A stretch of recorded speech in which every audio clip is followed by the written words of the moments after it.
Hello, ladies and gentlemen. We are live. We are live on a Sunday. You know what? There wasn't a whole lot of wrestling going on this weekend, and we couldn't just let the weekend go by and not say hi. So the Wrasslin 4LIFEE Network is back, and what we're going to give you tonight is the first ever 4LIFEE Awards, an idea that kind of came together on a live stream that we just threw together on kind of the spur of the moment, boys.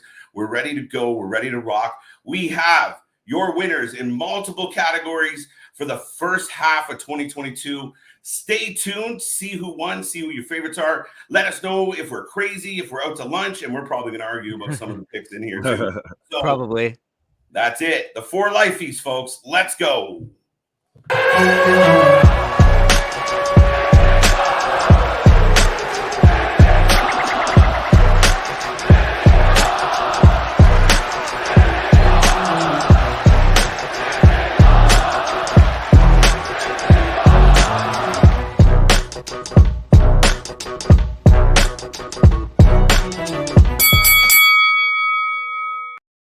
Boom, and we are live. And if you don't know, we are the Wrasslin 4LIFEE Network. We do this all week long. We love coming on live and just talking about wrestling. Tonight's going to be fun.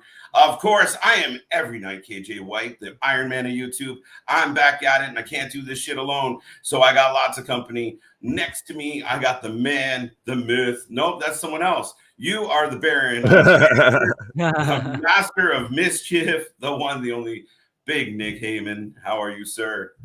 I'm doing fantastic. I'm excited for tonight. You know, we've just kind of gotten past, we're just into July, so we're just past the half year point.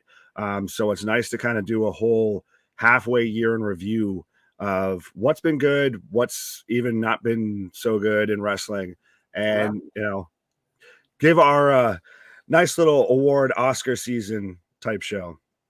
That's it. Everyone likes a good award show, so we're gonna have fun with this tonight. Oh, exactly. Just nobody Will Smith, nobody. No. Yeah, right. We might be up for a couple smacks. But speaking of causing trouble, down below, the troublemaker, the man on a mission, the one, the only BJ Bubbles Johnson. How are you, sir? Oh, I am doing good. And like Nick said, a good year in review. It's been a very interesting year, the good, the bad, and the in-between. So, yeah, I'm excited to see who won, who didn't, and who the nominees are, and what everyone else's opinion is. So, if a winner is revealed, leave it down. Leave who you think should win, or if you agree, down in the comments below. Play along. Why not? Absolutely, folks. Don't be shy. We are for fans by the fans. Light up this chat. Let us know who you're picking, who you think. And then when you find out the winner, like we will, because it's going to be a bit of a surprise as we go along, you trust us. And you're going to be like, wait, what? But it will be. But that being said, folks, I just want to quickly say hi to everyone in the chat. Hassan, thank you for being here. Heather says, happy Sunday. Hassan says, oh, hi. Heather's off today. That's good news. And nice. Bay. So Bay. That's it, folks. But yeah, don't be shy. Check in. Be bored. Be bored with us. I like it, Heather. Absolutely. Yeah. Give who, before we reveal the winner and everything, give who you think should win the award. Give your nominees. You might even point out somebody that we didn't think of, or that never. Nominee that didn't get considered. I'm probably going to predict beforehand. I have no clue who won anything. Well, that's it. So it's going to be exciting. It's going to be fun. And yeah, I mean, for you guys were kind of threw in your 2 cents, and then we went from there. So some of these we will get live reaction, and I might I'm told to go shag myself by my own team. Okay, maybe not that far. Right. So for those who are just tuning in, we're going to go through the last 6 months of wrestling. So before you yell at us about not picking your favorite, make sure they've done some shit in the last 6 months before giving us hell. We got a collection of awards here, and we can kick it off right now, I suppose. Let's do it. This isn't any recency bias. You have to take into account this is the past, everything so far that has happened in the year of wrestling in 2022. As chaotic as it has been, as much as it kind of feels like it's already been a full year, if not more than that, it's still only been half a year. So this is from January to present day in 2022 in professional wrestling. Right? Beginning of July. All right, quick hello to Damon and Chris. Chris, there's no Bailey on this one. She's been out. Oh yeah, that's a shame. Yeah. Besides maybe the most missed person of the year. Yeah, no, she wouldn't be. Yeah, actually, we should have put that category up. The most. Where are they now? But yeah, that'd be sick. We will have a year-end review when we're done with all of this. So, all right, folks, let me know out there. Are you ready for the first category? Are you ready to find out who some of the award winners are? Nick, did you want to talk about the award, or are you just going to wait till we move forward? I'm going to wait until the first person wins it to reveal the very special limited edition one of one award that each winner will be receiving. So you are going to want to make sure that you are here, because trust me, you're going to want one as well. It's going to be up there with the Oscar, with the Grammy. It's going to be up there with the greatest award that anyone has ever achieved is this award right here. Okay. I was trying to find. Yeah, and the winners are genuine. It's not what the industry loves or what executives pick. Goddamn like, just Grammys. Get to the fucking point. Yeah. I like it. We're funny as hell. Yeah, so folks, we are going to kick this off. I was just looking for a drum roll of some kind to make this a little more exciting, but uno momento. Yeah, the tables. I don't even know if my mic picked that up. I don't know. My mic most likely will, but who knows? Paige isn't officially there yet, but we'll talk about it. But ladies and gentlemen, the first category up for grabs tonight. Let's go. Oops, 1 second. Gotta hit the right button. There we go. So, like we said, the best and the worst of wrestling so far in 2022. And the first category is going to be the holy shit moment of the first half. There's been quite a few. Yeah, I wanted to start this on a fun note, not a tight note. So this is going to be some of the moments that obviously those holy shit moments. So nominee number 1. Anybody want to talk about it? Regal coming back. Yeah, that it was surprising even to see him get released from WWE. I know it was like the last straw, it felt like, in the whole cleansing of the black and gold, the Triple H era of NXT, was Regal being released, and to see him show back up in AEW, and now it's been so great, and we get more Regal on television. He's now out there more. Like, the more newer wrestling fans know about William Regal, to me, as I guess an old schooler fan that knows him even as Steven Regal, that it's a professional wrestling is going to be better for that. So to see him show up in AEW, start the Blackpool Combat Club, for me, that was absolutely a game changer moment. Face to face, and the way he did it, like, we walk in and slap one guy and go nose to nose. Oh yeah, scolding Daniel Bryan and John Moxley like they were, petulant children of that. That's another thing too. Needed to straighten up. That's another thing too. William Regal coming back and then starting a stable with Bryan Danielson and John Moxley. Like, that was even more of a holy shit moment. That Regal was able to put 2 top tier talents together and to form a dominant stable on what would become the Blackpool Combat Club. Yeah, absolutely. Now, nominee number 2. Boom, boom, boom. Whoa. How am I not surprised? Mark. Would you love me better if I was an ex-WWE guy? What can we say, folks? What can we say? And let us know out there how you're feeling about what you're seeing. But yeah, like, really, this was a moment that this might be the moment of the year when we get said and done. Most likely. Holy shit. That's something we're still talking about. And that happened a couple months now. I want to say. No, I think like about a month, if not more than a month now. But yeah. Yeah. And now it's stretched out a little. We don't know where it's going. But yes, MJF comes out and delivers one of the best promos we've seen in ages. And cursed, he swore, he was benevolent, he was mad. I think universally, definitely one of the holy shit moments of 2022 so far. Nominee number 3. That peck. Oh, the purple titty. The purple boob. At first, I thought it was Cody coming back to WWE, but yeah, that pec, man. When it was revealed, he did the slow reveal of the jacket, and it was like, what the fuck are you doing there, bud? Like wrestling Right. in that big, chaotic match known as the Hell in the Cell. Yeah, I mean, kudos to Cody for having the balls to do that. And a lot of people were debating whether it was fake or real, but I mean, hey, that looked terrifying. Oh, that I remember being live, and I think it was me and KJ, and we were talking about how it's got to be makeup. He can't be doing this, but to go and have that type of a match and have that long of a match and that good of a match with pretty much one arm is just impressive. As much as even I may dislike Cody and think that he just needs to be a heel, he needs to stop with the babyface act. That was impressive as hell, and that's one of the gutsiest things I've seen in professional wrestling. Just because he went out there, he didn't have to, and he went out there just because he knew he couldn't do anything more to it and had to deliver, I guess, for the company. Yes. Yeah, no, absolutely. And it was definitely memorable. I mean, visually it was memorable. And yeah, to Will's point, his return should probably be in this category. That was what I thought. And then I looked at the We'll pack go and I with was the like, whole oh, Cody okay. situation, right? But yeah, to wrestle that good of a match against someone like Seth Rollins, that's another thing too. That was even more of a holy shit moment. And he was able to win with a peck. A torn pec right off Yeah. the bone. Now, folks. Oh, You reveal what the fuck? What's Hey! going on there?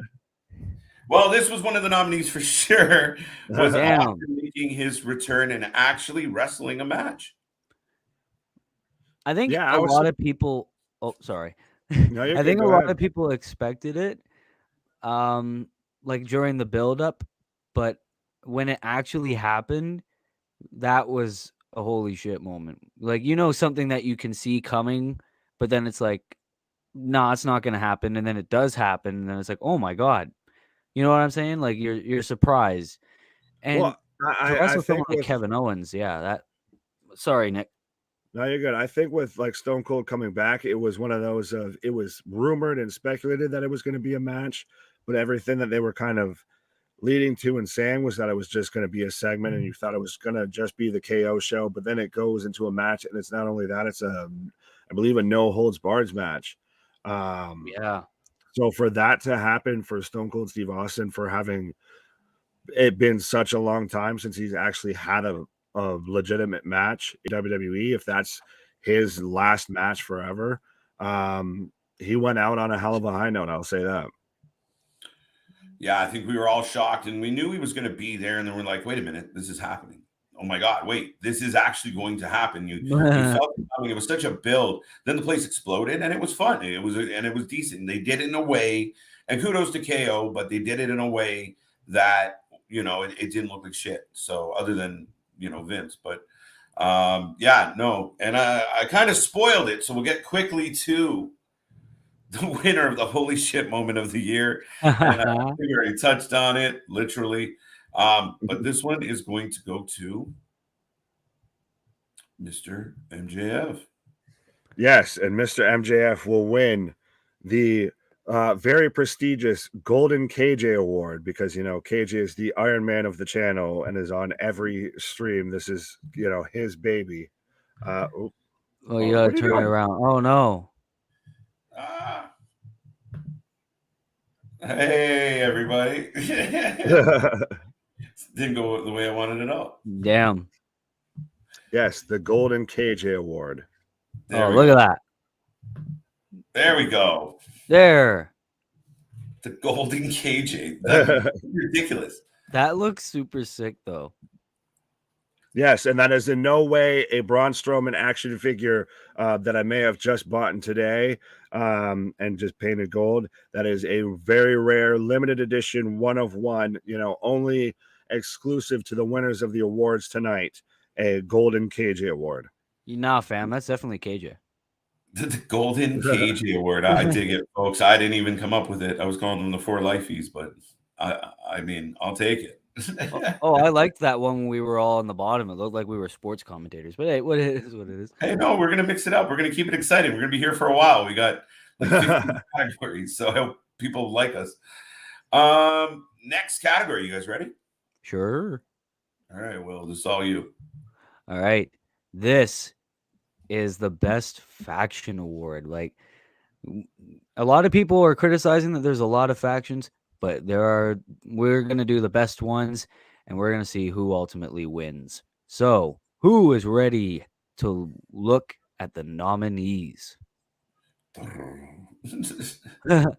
First off, the House of Black. What can you say about the House of Black? I mean, guys, they came in, they made a noise. Malachi was doing really cool shit, I think. Some people don't love it. Brody King's a monster. He really is. And then Buddy, I mean, that's setting up a future, when they split and they fight each other again, the place is going to be thrilled. So I'm sure and Brody King just competed for the interim AW championship. And Malachi was just in the fatal four-way for the All Atlantic. So this faction is definitely making waves and everything. I think they just could do with maybe a little bit better booking. But I'm super interested in them and super invested in them. So these are three people that could definitely dominate whether they stay together or whether they split. And like you said, KJ, if Buddy and Malachi feud again, that could go down as probably one of the greatest AEW matches, at least for this time. Brody King, winning the Royal Rampage and fighting for the interim AEW title. Yeah, these guys are going to be stars, and it's only a matter of time. And if there is better booking, much to Nick's point, they could be. I said before, they could be stars and they could be dominant. Well, they kind of are, but you know what I'm saying. Right. So the House of Black is on the board. Next up, the Undisputed Elite reunited again in AEW ever since the confusing as hell split in NXT. And now they're here in AEW. Of course, Red Dragon challenged for the AEW World Tag Team Championships a few times. Adam Cole with the AEW World Championship and then winning the Owen Hart tournament. Kyle O'Reilly making it pretty far. And yeah, I mean, the Undisputed Elite, of course, together with the Young Bucks. It seemed like they were going to be in the main event of AEW TV, like all of them winning the gold like they used to in NXT, but not really yet. But there could be a matter of time until all of them hold gold, and I'd be all for it. What do you guys think? Nick? Oh, yeah, absolutely. I mean, that's kind of, I feel like the one thing that's kind of been a slight bit of a hindrance with them is just that the minute that all three of them get gold, they instantly go leaps and bounds above where they are right now. Like they're still Adam Cole just won the Owen Hart tournament. So they are still getting booked in a very, prominent spot and everything. But the second they all get gold, which is very much a realistic possibility, we've still talked about the potential of Undisputed Elite versus the Elite versus Bullet Club kind of feud happening. So these guys are absolutely towards the top of the heap when it comes to talking about factions and wrestling right now. Yeah, here's the thing. I think they've been a little underwhelming as a faction or even as individuals in AEW since they've come there. They've had some moments, but they haven't exactly blown my socks off. And I remember feeling a little disappointed about Cole winning the Owen Hart. Like, I don't know. We'll see where it goes for them, but definitely, I mean, they're definitely in the mix. So you can't knock that they did have some big moments, and Cole especially had some bigger ones. So yeah, we'll see. But with that, next we shall see. The next faction. I mean, come on. Why we couldn't have a best faction without including the Bloodline. Of course, now all of them with undisputed gold. Roman Reigns with the WWE and Universal Championship, and the Usos with the Raw and SmackDown Tag Team Championships. They are main attractions. They are the main event. You got to acknowledge them. Sucks that Sami Zayn's not in the mix. Acknowledge the bloodline. What do you got to say besides that? Because they're the twos and we the ones. Right?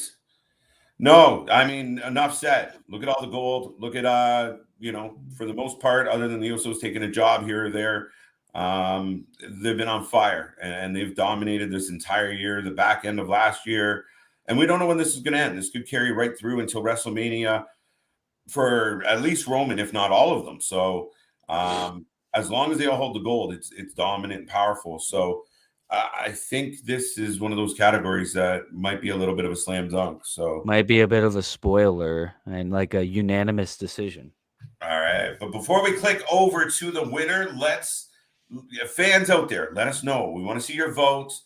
We got 3 nominees here for faction of the first half of 2022. I see people in the viewing area. So let us know, folks. What are you thinking? Who is your favorite faction? Do we miss somebody? Should the Jericho Society be here? No. The Ass Boys. The Ass Boys. The Scissor Click. Yeah. I'm trying to think of You guys have the Judgment Day. Judgment Day. Well, they got shot in the leg. Yeah, now, but I mean, meh. I mean, I'm trying to think. I don't know. What's your pick? What's your pick, boys? I think you have to go with Roman with the bloodline. I mean, they're just draped in gold. What's more fitting than adding, one more bit of gold to the trophy case? Yeah, imagine somewhere down the line, Solo Sikoa comes in and joins Bloodline and wins the mid-card titles. But yeah, Damon says Bloodline. Ricardo's got a good point. I do you guys one better. Cardona, Myers, and Green. Right? They had a good year. That's not a bad show, especially if you're looking, especially beyond kind of the major 2. That's not a bad shout at all. No, not at all. And the winner is. I can't look. I mean, who didn't expect this? They have been super dominant, like you said, since the back end of last year. We don't know when it's going to end, but yeah, the Bloodline, the winners of the faction of the year, and earns the honorary KJ White Award. Yeah. Of course, like I said, the Bloodline adds one more bit of gold to their trophy case. They've been pretty much the entire backbone of WWE right now. It's one of those, like we even saw, it's now a big deal when Roman shows up. And that's just simply because he's the needle mover. He's the draw. He's the attention. The Usos and the Street Profits just had probably the best match at Money in the Bank. These are the top guys in debatably the top company right now. So this was a great idea. Are we going to stream the Undertaker's biography? Fuck, we stream everything else. We should have. Yeah. But then we'd be talking over people. Yeah, right? That's a tough one. Because we the ones and use the twos. There we go. Yes. Ricardo with another one from MLW, Simone SWAT team. They've been good. Absolutely. Different level, I think. I don't think we consider too much of MLW, Ricardo, but fair enough. Cardona is right in the mix. Jacob Fatu is about to compete for the Impact World Championship at Ric Flair's last match. And that's crazy. We have talked about how like a Roman versus Jacob Fatu feud or a match or to see him in WWE would be insane. But it's just one of those of, unfortunately, they don't get enough attention.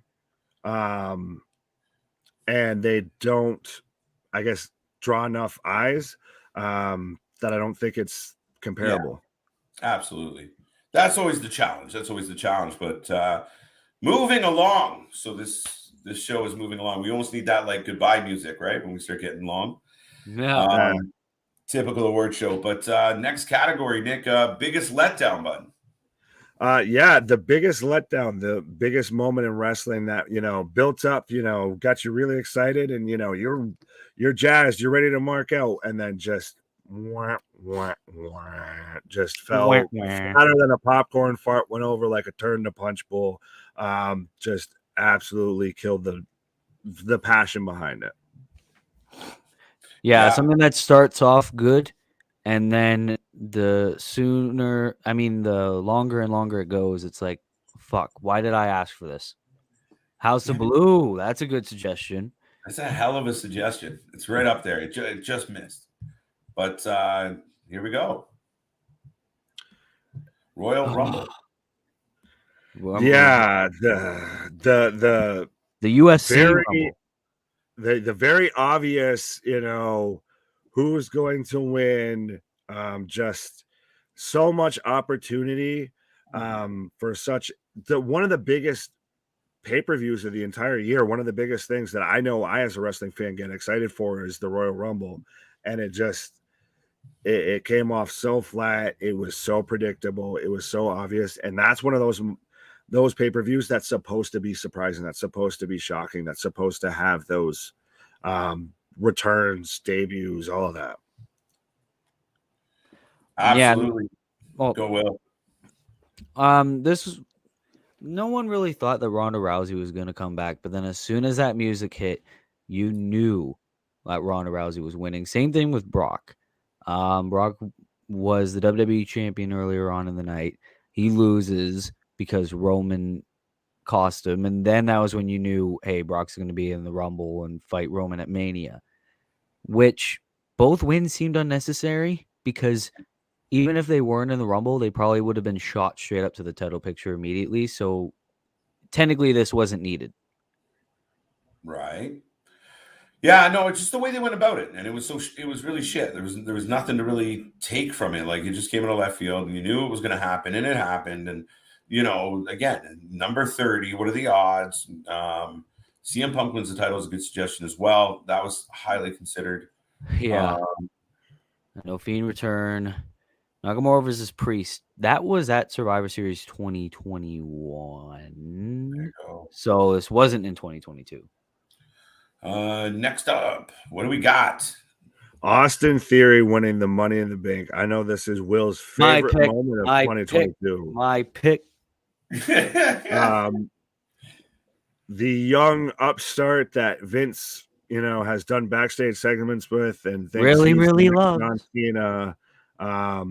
And we saw just take a nice jog around the ring with Roman on Friday night on SmackDown. So out of all, and he was added last minute. Out of all the people, R-Truth should have been in Money in the Bank 2015 if that's the case.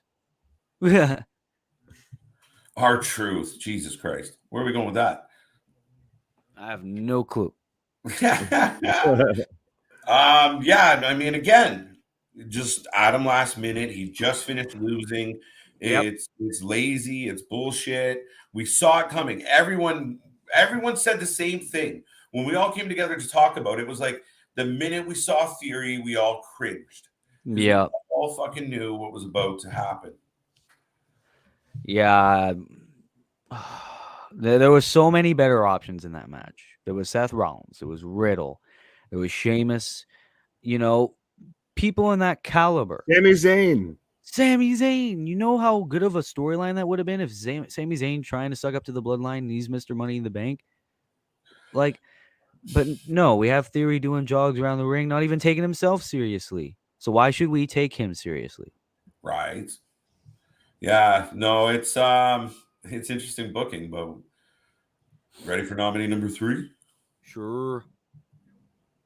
Claudio Castagnoli coming back. Forbidden Door in general. Oh, okay. Forbidden Door in general. I was going to say Claudio was a little too soon to assume. Yeah, no, not picking on Claudio. It was just kind of the poster boy for Forbidden Door. Yeah, Forbidden Door. Even the whole idea of Forbidden Door is still astounding to me. I mean, it unfortunately it wasn't the best built to show, but the fact that I actually read somewhere that apparently even if Cody wasn't injured, he wasn't slated to win. Well, there you go. No, not even under those circumstances. Although I'm out over Max Male models and Lacey Evans promo packages. Lacey Evans promo packages probably would have qualified for most cringe moment, which we'll consider for the year-end review. Probably biggest swerve of the year. Biggest waste of time. Yeah. Care for me, and then you all suck. Right? Nobody cared for me. Oh, shit. Here we go. All right. Let us know in the box, folks. What do you got? Who you thinking? Who are you going to pick for tonight? For tonight. For the nominees of biggest letdown. Royal Rumble. We saw it coming a mile away and you suck. Yep. Will's favorite moment of the year. The future. Yeah, no thanks. Yeah, and then Forbidden Door. Yeah, what could have been, it's, I guess maybe we call that AW's version of the invasion angle of just, it could have been so much more, and it kind of was a popcorn fart of a pay-per-view. Oh, there we go. Here's a good one. Edge getting kicked out of the House of Blue, like it. adding Finn Balor, and then doing nothing with it since then because good old Rhea getting injured. Julia Hart was a good one, but I mean, we haven't seen where that's going yet. So yeah, no, that was just delayed as all hell. Yeah, that was like hinted at for like pretty much the whole half year. Right. All right. With that being said, let's get to the winner for this one, folks. Royal Rumble.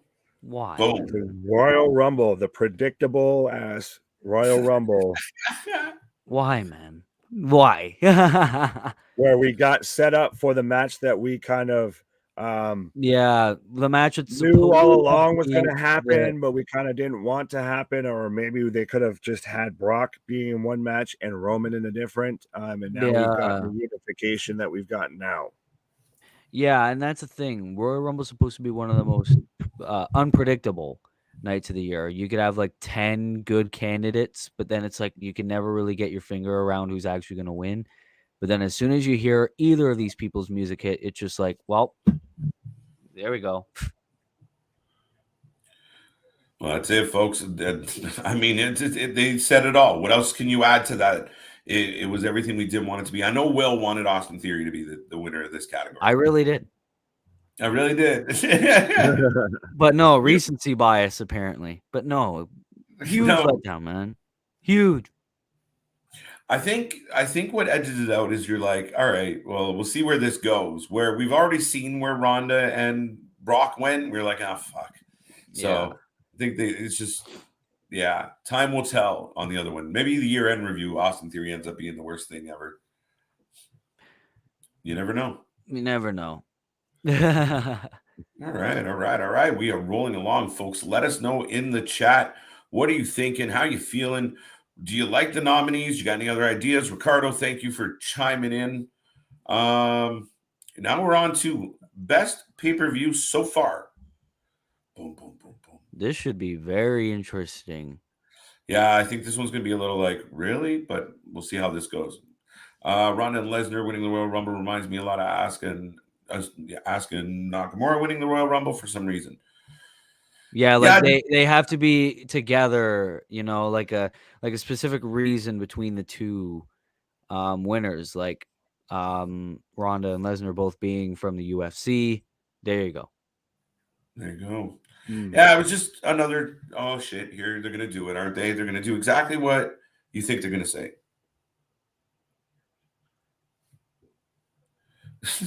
Waiting for the introduction of the nominees for best pay-per-view so far. Yeah, sorry, my boy CJ made me laugh for a second. But yeah, let's do this. Nominee number one, always ready from NWA. I know not everyone saw it, but we did. We watched it live, and it was fucking phenomenal from start to finish. A solid slew of good matches. I don't know, Nick. You were on with me, weren't you? Oh yeah, NWA always delivers. I know that they're not always. They're kind of that tier even after Impact, but they absolutely delivered on that show. I know that was the one that was pretty much all built around Matt Cardona and he couldn't make the show because of an injury. And so then we got the Fatal 4-Way. We got Dexter Loomis in there, Nick Aldis. Yes. Trevor Murdoch ended up coming out and winning it after competing earlier in the night.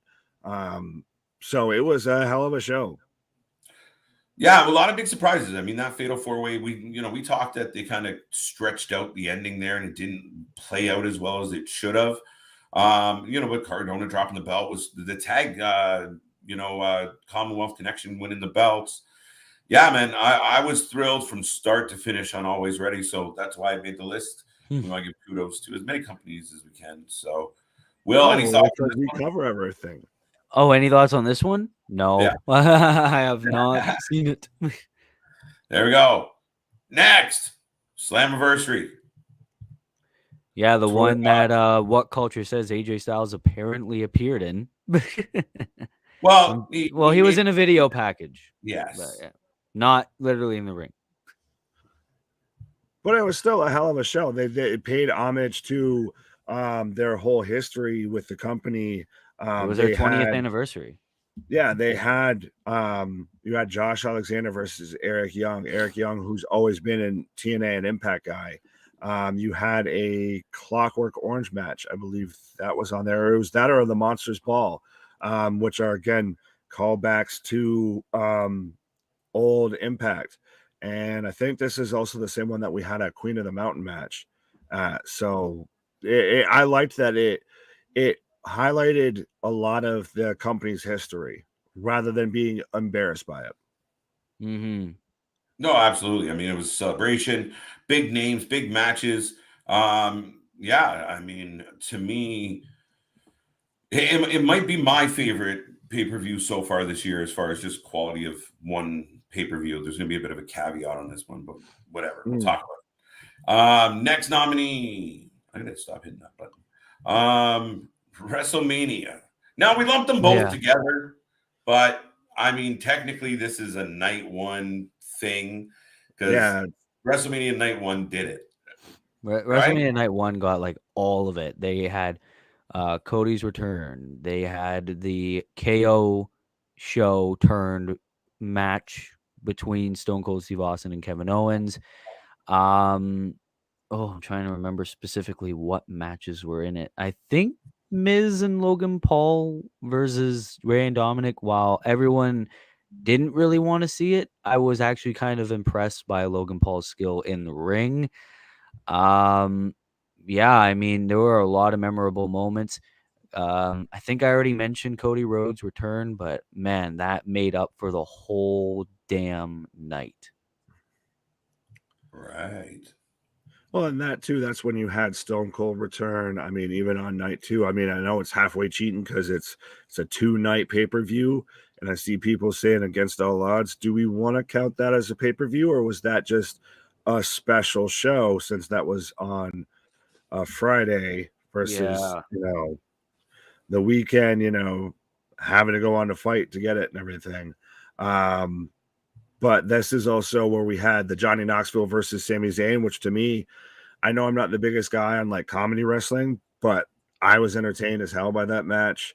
And we even had, Pat McAfee versus Will's favorite guy, Austin Theory. So, and then we had the Roman versus Brock unification match. So I feel a little cheaterish by, siding with this one because it's a 2-night show. I know we're kind of talking specifically towards night one, but WrestleMania 38 as a whole, I know we kind of give WWE slack for their pay-per-views at times, but they always still manage to pull it out for WrestleMania. Yeah, and in terms of memorability and like shit you can talk about for a really long time, WrestleMania really did deliver. So it has my vote. There you go. You got your vote. I mean, yeah, no, all I gotta say is Stone Cold, Stone Cold, Stone Cold, right? Like, what else can you really say? Like something, Cody Rhodes. That's all I can say. That too, right? And, so yeah, it was full of moments. Now, funny, just quickly talking to the crowd here so they feel involved. But Against All Odds, better than Slammiversary. Now we just got Against All Odds. Now I thought it was great. I just feel like Slammiversary was better for some reason. I don't even really. Did you just say intend- Slammiversary? Like, did you reveal that it was Slammiversary that one, or what? No. No. We're not there yet. We got another nominee, Double or Nothing. Oh, Just squeaked in. We kind of get to give AEW a bit of a rub. So yeah, I gave it a little slack. Right? Some people loved it. Look, see, Ricardo. There we go. Oh, I'm trying to remember what was all in Yeah, it. AEW has a shit ton of pay-per-views, bro. Right? Battle Riot 4. Triple Mania was really good. Triple Mania Monterey was excellent, actually. I'm gonna be cheating. Double or Nothing's where Punk won the championship. It went too long, little flat ending. Yeah, that's the only Oh problem. yeah, that was the one that was the one that that's had when we a shit had the ton of MJF plane ticket thing too, I believe. Yes. Oh yeah, that wasn't even that long ago. Nope. But that's the thing with Double or Nothing; it kind of just went too long. Yeah, it kind of burned us out. There was a lot of great matches in the beginning, and there was a lot of chaos, and then you had the anarchy in the arena. But there was a long pause, and he was fucking around with the whole NBA game and the ratings and bullshit, and it just got too long. Definitely too long. So yeah, and then we had pointless matches like the American Top Team and all of them. And that's then true. Darby Allin and Kyle O'Reilly, which really wasn't meant for a pay-per-view. Yeah, and then we had the Owen Hart finals, which really it was all right. Yeah, and then we had House of Black versus Death Triangle.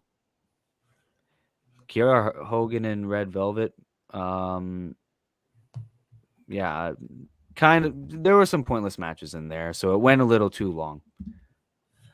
Yeah, and there was those random filler matches that came up in the last minute that you just kind of threw at us. So that's our take on that. So fans, let us know. We have 4 nominees in this category: Double or Nothing, WrestleMania, Night 1.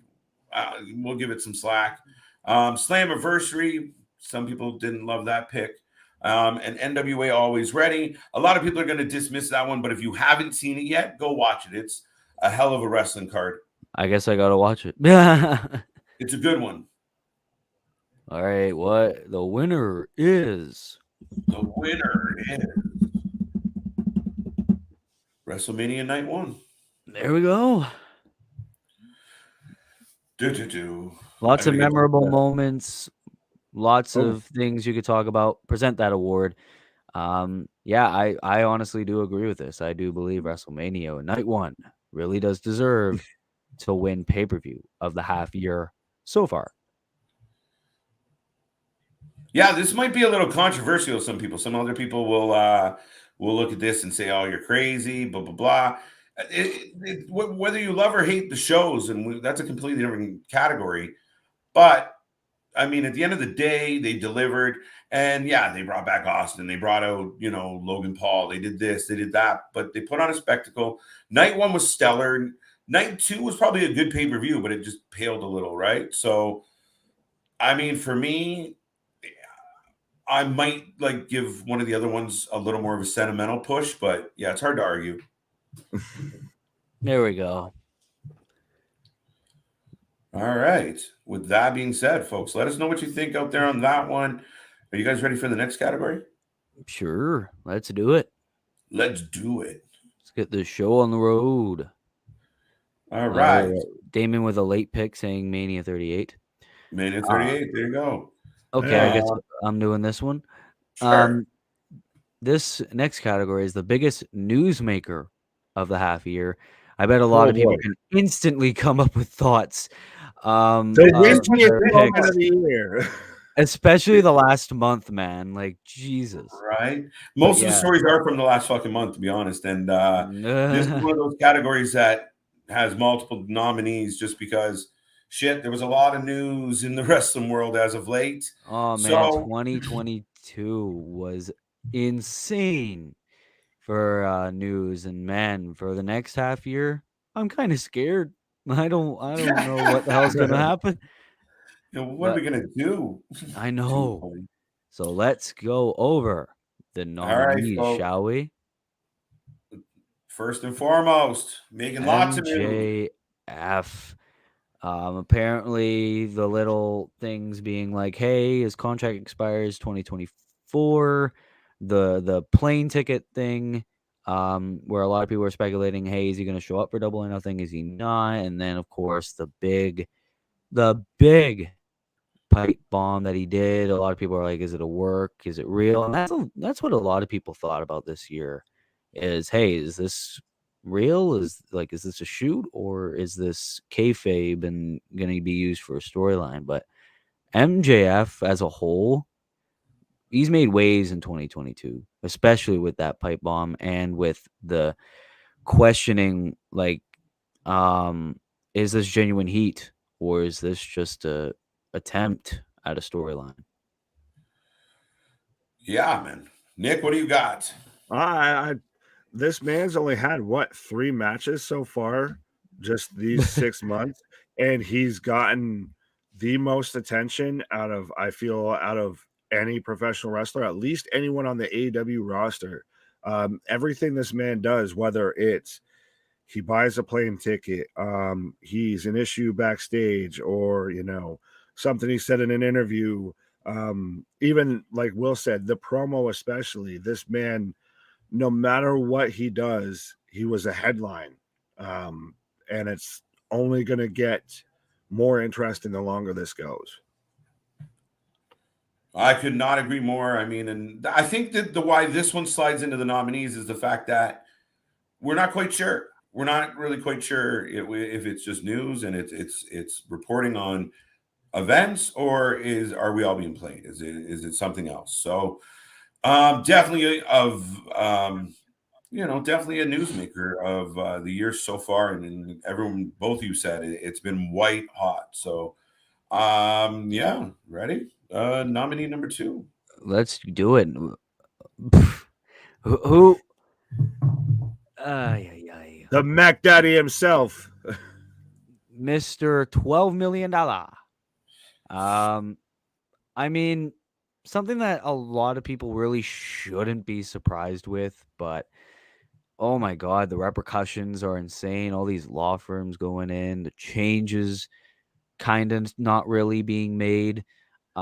Steph is the new interim CEO. And a lot of people are like, well, myself included, being like, why are you still showing your face on TV and not taking yourself seriously? He loves it. He said fuck him backstage after SmackDown when he came out and did all that whole spiel. Yeah, and there's a lot of speculation on who the not so lucky lady is. And of course, like you said, there was a recent headline that Vince said fuck him before going to SmackDown. Man, especially these last few weeks, Vince McMahon has been making headlines all over the place. Nonstop. And I mean, and obviously, and the magnitude of his story obviously kind of trumps a lot of what we're going to see here. A lot of it's like wrestling stories or rumors or whatever. But this started off as something salacious and something kind of, we weren't really sure where it fell in the whole realm of everything else, but we knew it was going to be investigated. Vince steps down for the first time in a couple decades. We got Steph, and now it's just chaos. We don't know what's happening. Is it a power move by Nick Khan? Is this some, Game of Thrones, work your way to the top bullshit? Mortal Kombat towers. Right, but someone's taking the man down, and he looks down and out at this point.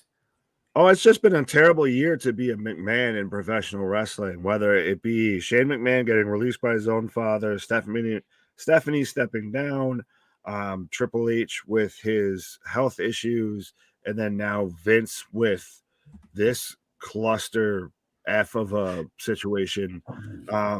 So yeah, this is we're seeing a historic shift, I feel, in professional wrestling. Yeah, and I think I speak for all of us when sooner rather than later, someone really needs to step up and say, Vince McMahon, you're fired. Right? Just dig in and get him. So yeah, Vinny, get him out of there. Who tells him that though, Will? Nick Khan. No, the board of directors. Like Fox, USA, all of them. They need to gang up and just boot him out the door. There we go. All right. Well, who's next? We shall see. Stephanie McMahon being the interim CEO. I mean, this was a big power move. I mean, CM Punk predicted it, though. It's going to get taken over by his daughter and his idiotic daughter and his doofus son-in-law. And the rest of his stupid family. Yeah. I think that's is that Ricky's pick there? Stephanie McMahon. I mean, I was right here and I reported it mere minutes because that was like a holy shit. Like Vince stepping down, you know it's serious when Vince steps down. But I mean, it's not surprising that it was Steph, but it was surprising that it happened. It was surprising that it was that serious that he's like, all right, I'm gonna need to step down for a little bit. Steph, you know what you're doing. But yeah, I mean, this was crazy. Historic, man. Absolutely historic. And then I think overall, she made news at first for leaving. Everybody wondered why, what happened, what was the story behind it. And then she came back and now she's running shit. So whether she's a puppet or not, she's up there. And like you said, as far as wrestling goes, pretty historic. Very interesting lineage at this point with the McMahons. And it'd be weird without a McMahon. I mean, yeah, exactly. Like, imagine Nick Khan versus Tony Khan. That would be weird.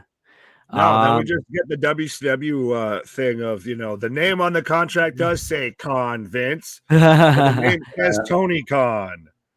I now own WWE. And speaking of, it seems like Ricky really wants Tony Khan buying Ring of Honor to be on there. That was pretty sick, though, when that reveal happened.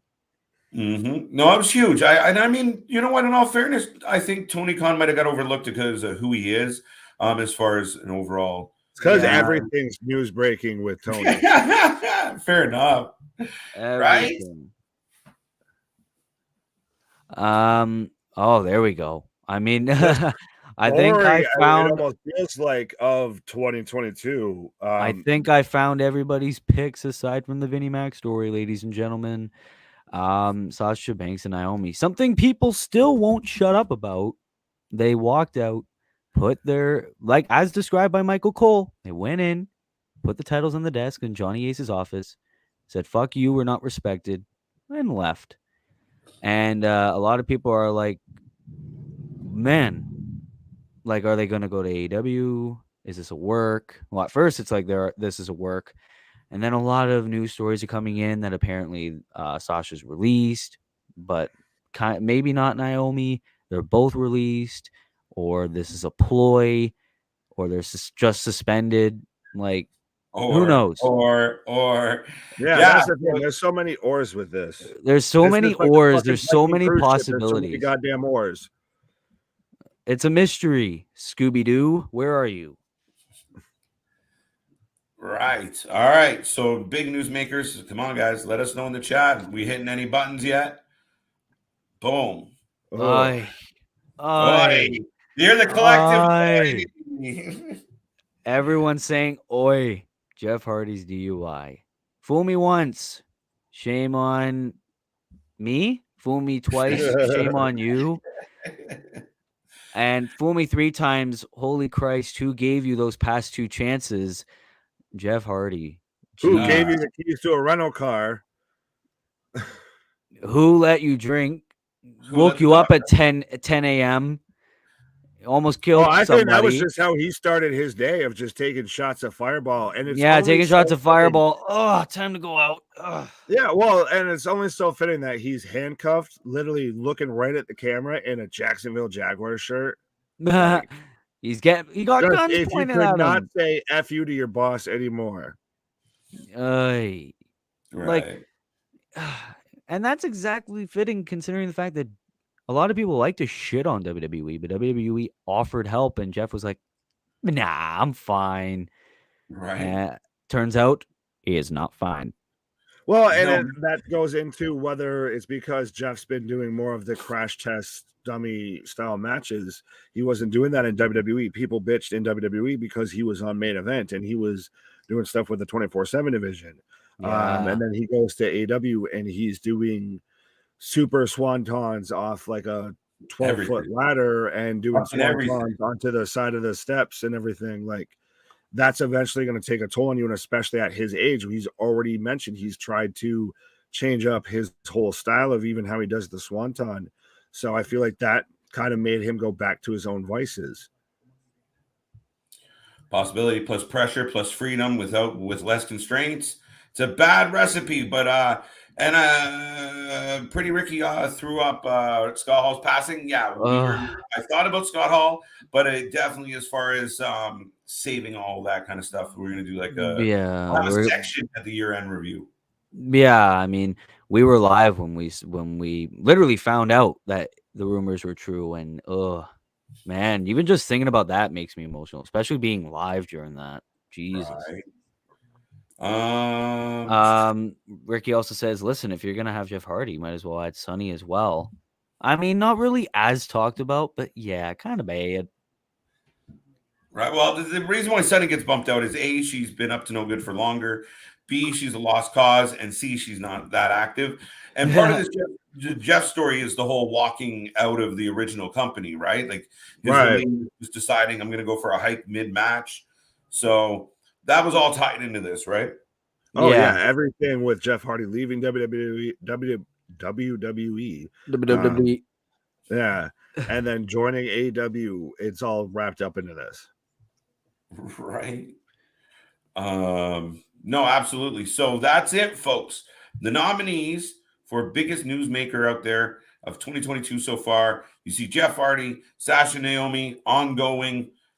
Stephanie, been in the news a lot. Never mind, guys. No introduction. And MJF, man. And MJF, the work that everyone is unsure about, but it's definitely work. I think Ricky said that as well. I've been holding tight on the whole "it's a work" theory, and yeah, folks, that's the your shoot that everyone is talking about. Sasha and Naomi, yeah, and of course Jeff Hardy, and the winner of biggest newsmaker is Pretty Ricky saying Vinny fucking Mac. Yeah, maybe we shall see. Hey, there you go. Ricky, you don't get a KJ award. You get the little, the dingus, trophy. That's a joke waiting to happen, but I'm not going to say it. Yeah, well, no, it's just to me, he's making news for all the absolute wrong reasons. You're seeing the icon of professional wrestling to most of us that watch it currently taken down. Well, I don't want to say taken down. We'll pull into me. Show the trophy again. But the fact that we're finally seeing everything about Vince come to light, and it's creepier than we even thought it would be. Don't talk about me like that. Shut up, Vince. Damn it, you're fired. Get off my screen. I'm joking. I just thought that was perfect because I was off screen. Oh no, it was great. But yeah, no, that's the thing is this is $12 million to hush money for sexual misconduct and sexual harassment, and this is the same company that has a Be a Star campaign. Like, that makes me feel gross.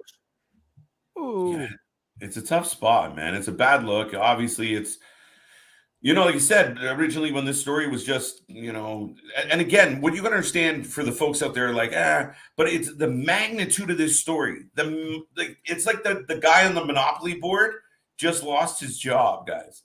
Like, this is the story that's covered on Sports Illustrated, Forbes, Wall Street Journal. Wall Street Journal is the one that broke.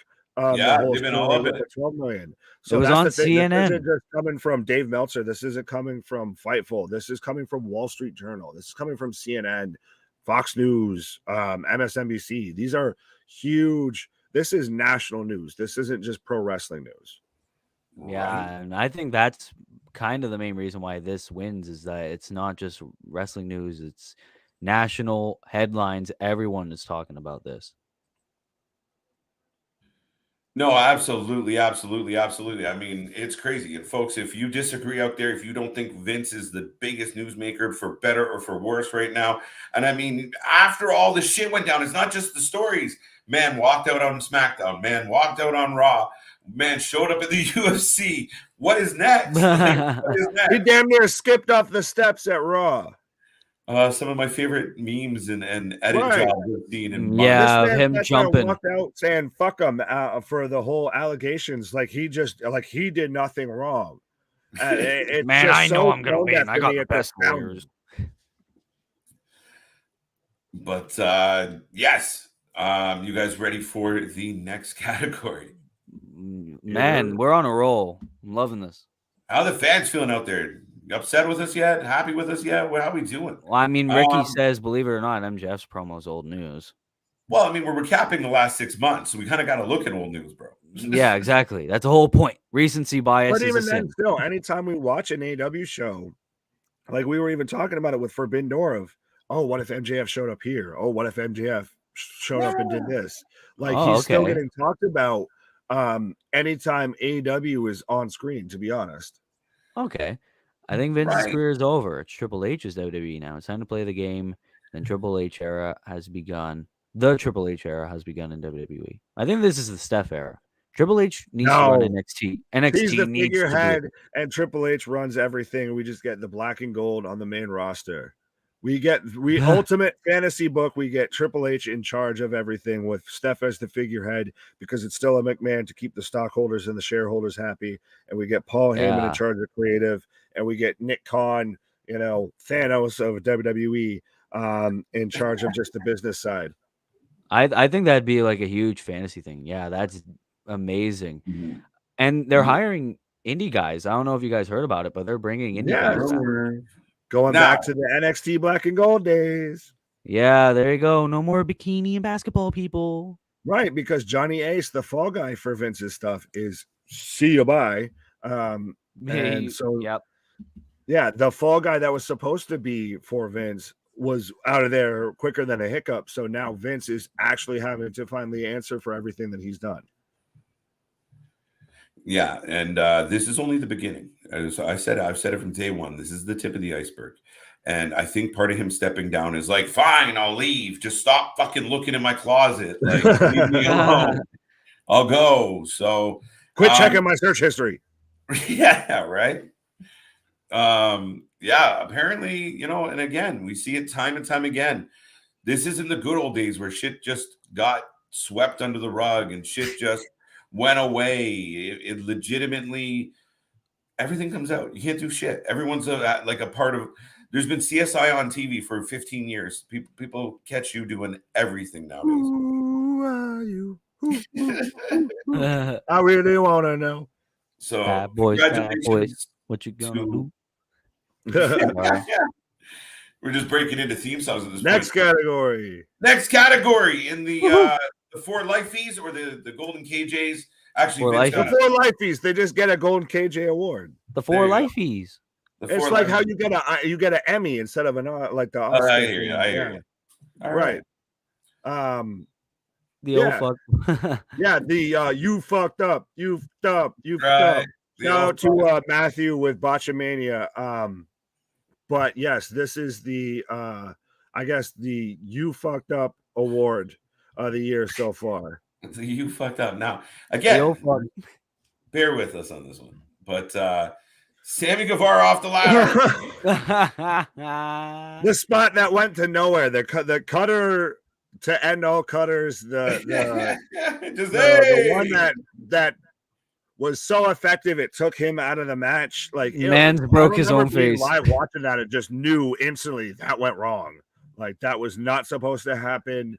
That was just doing a high spot for a high spot, and that's what we've talked about at times. Of that's an issue with AW, and I feel like that's an issue especially with Sami. Of like the man took the thrown off the cage match from Blood and Guts, and now he did this ridiculous cutter that just was not effective whatsoever. It just did nothing but hurt himself. Yeah, I remember that infamous Matt Hardy one where he almost freaking killed him like a number of Oh years God, back. I forgot about that. Right. Sammy Guevara done? Probably not. No, he seems to be doing well right now. Oh, Right. I heard today. I saw a thing today to where he was saying now that Wardlow's won the TNT championship. Now that he's won the championship, let's see how long it takes till you fickle fans start booing him. It's like, no, because he's not a douchebag with a annoying ass girlfriend. Like, he's not the kid that everyone wanted to slap in high school. It's Right. not the kid that always has to show off his girlfriend being like, dude, we get it. We People don't are gonna say, care. You're just haters. Haterade. Haters. No. But Sammy Guevara with that weird cutter in that ladder match, it just goes to show that AEW really loves their high spots. So that way people could be like, yo, did you see AEW and that big ass cutter They from the want a ladder? viral moment. But we forget about that shit. That's the problem. They don't realize that that's short-term memory. The good stuff sticks forever. But yeah, holy shit, it didn't go well. But he's nominee number 1. Nominee number 2. Do you even recognize that guy? It's Jack Evans. We had to put Jack Evans. I remember that you go with this because I remember you love this. I was just sitting back watching you just count like how many times this man landed on his head. Man, we watched this shit live, and I don't wish any ill on anybody. I feel so bad for him, kind of, sort of. But I mean, you don't want to see anybody hurt themselves. But man, he fucked up and then fucked up and then did it again and then did He's it a again. Sin Cara of AEW. Like, then there he is. He goes and does a 450 and comes down directly on his head. And you hate to see it. He was done. But why this is such a big botch? I mean, it cost him. And he was supposed to be competing for the X Division title at Slammiversary. Out the window. I'm pretty sure he's still on the shelf. Man, it looked bad. And we like, I popped hard when it happened. Like, holy fuck. Did you see that? I had to put it on the list. Oh, yeah, it was just ridiculous watching this, man. It was painful to watch. And the man kept going. That's the thing, is it wasn't one time, it wasn't 2 times. I was waiting for the Stone Cold, like, what?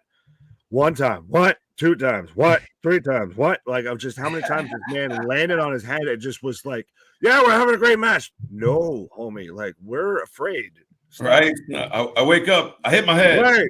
I go to lunch. We're good. 'Tis but a scratch. The Black Knight of professional wrestling, Jack Evans. Right. So, yeah, if you haven't seen that or heard the story yet, it was quite unfortunate. But it was so boom. It was kind of like Lance Archer's when he landed flat on his head. But yeah, there you go. Our old buddy Jack still doing it strong. Daniel Bryan getting trapped on the stage between the ring and the stage, which, you know, some people made a big deal about, but we'll call it a mini botch because most people didn't see it. Yeah, that's the thing, is I've heard about this. I still, even honestly, I don't think I've still seen it really that much, because I think it was one of those, it happened in between like the Dynamite taping and the Rampage taping. Oh, you know that would have been a good one. Pretty Ricky's got a good one. I like that one. The injury that took him out. Right. He had a bad week. Injuries that was like, man, I'm gonna drop the belt. Well, and that's the thing. Kind of not really. You didn't know where he hurt his foot. It could have been that. It could have been him jumping in the crowd. It could have been like 2 or 3 other times that he just was kind of on a botchy streak. Right. And a rumor was that he banged his foot on the guardrail for the doing the dive in. So. Yeah. Oh, Pretty Ricky with another one. Rick Boogs at Mania 38. Boogs. I didn't want to talk about Boogs. It gives me chills thinking about Boogs. But Boogs. I mean, that's not a botch. That's an injury. Yeah, but it was. It was kind of. He was meant to do the 2 people on his shoulders. Right. So you're gonna give this man a botch because his quad gave out. No. CM Punk. That's a good one though. But no, the next nominee. Again, we're gonna see this man a lot. He's with the clean sweep of the shit awards tonight. Can he become the first 2-time award winner? The stunner that never happened. Start naming these the Vince time, McMahon right? awards. Vinnie Mac The with man that went with from the Titan stunner. Towers to the doghouse. Damn.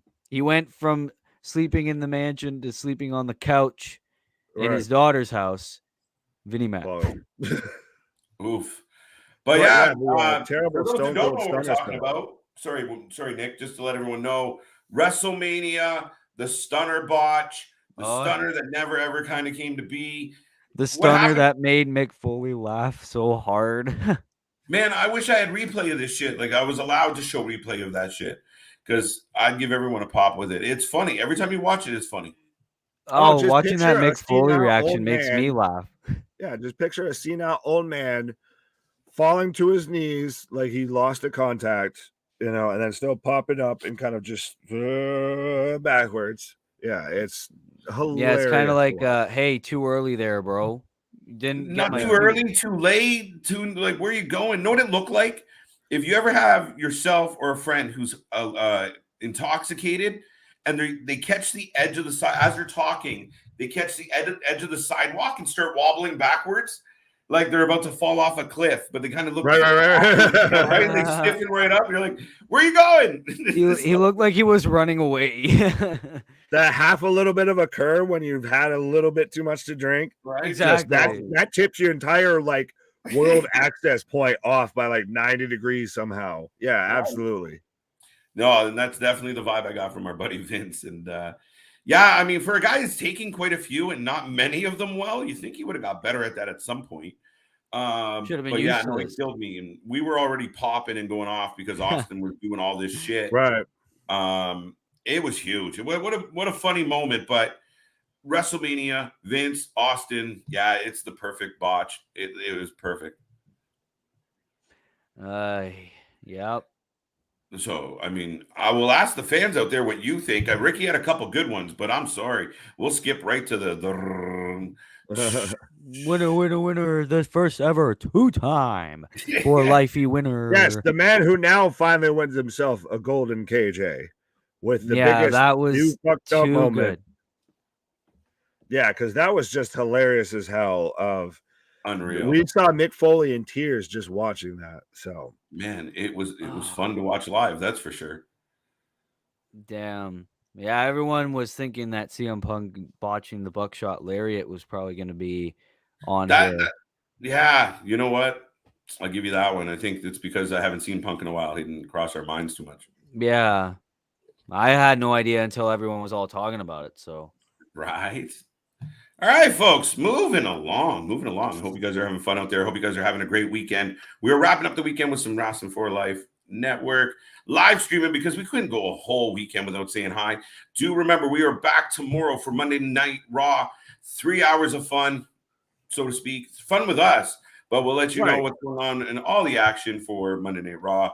And then we're here all week long through all the shows. Stay tuned next weekend, and we get back into some more action and more wrestling events. There you go.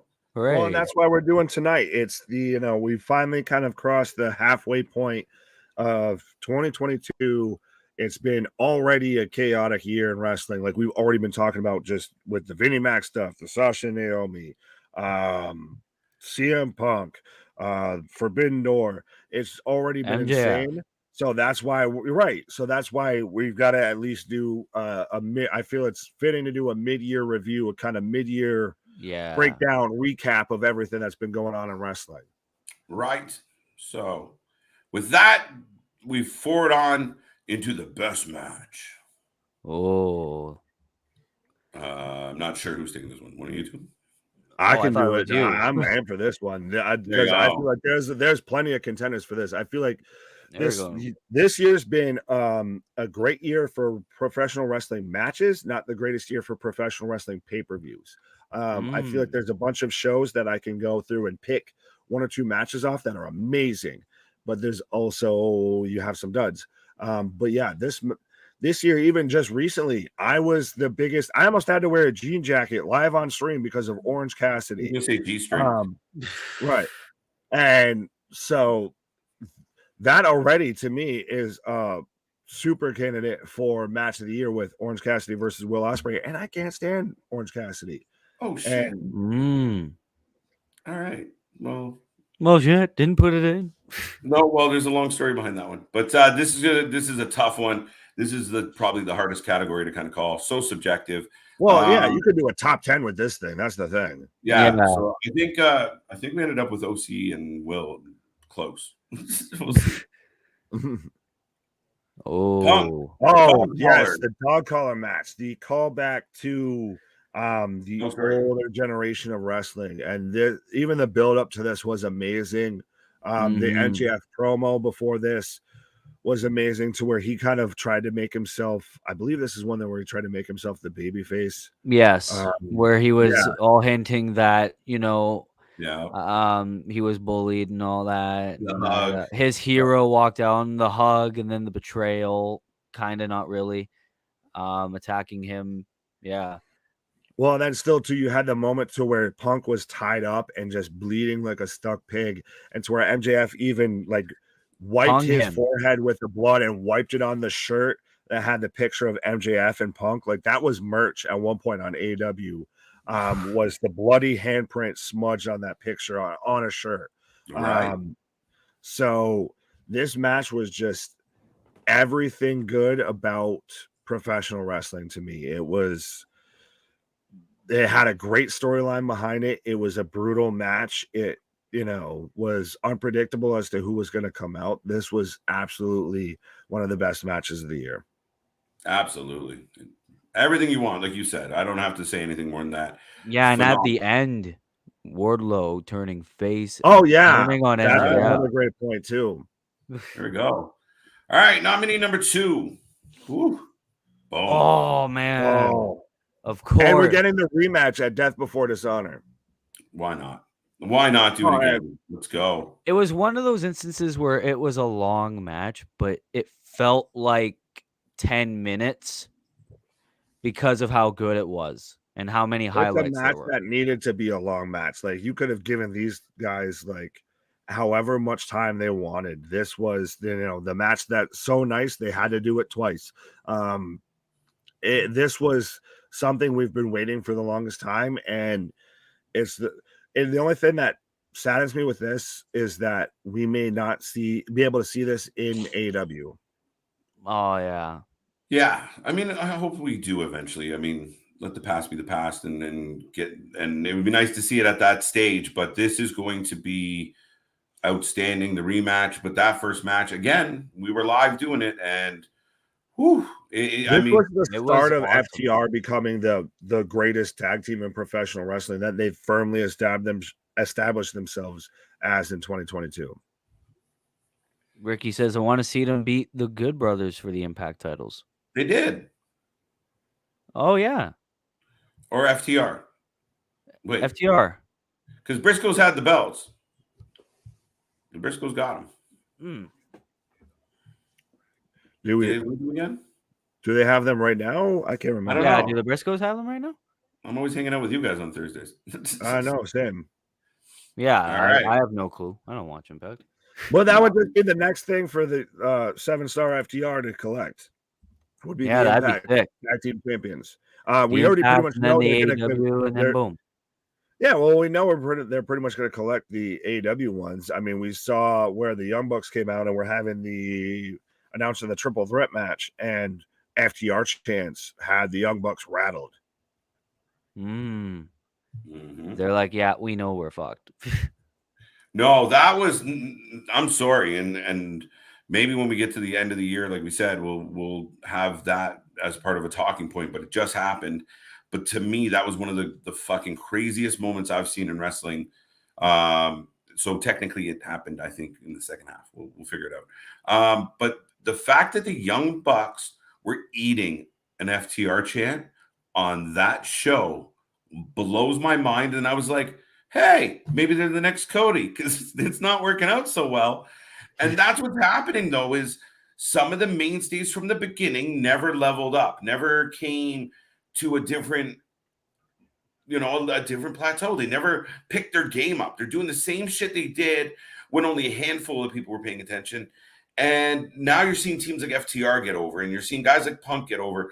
And people complain about the new guys coming in, but FTR is the best in the world. You had a lot of medium-sized fish in a big pond, or in a small pond, sorry. Yeah. And then now you're seeing big fish actually get dropped in, and not to mention the pond kind of growing too. Yeah.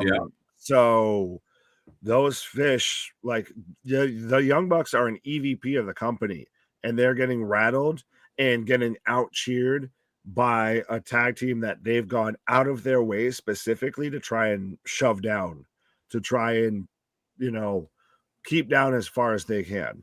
Right. That is true. And that's just a rumor, folks. But next nominee in this category.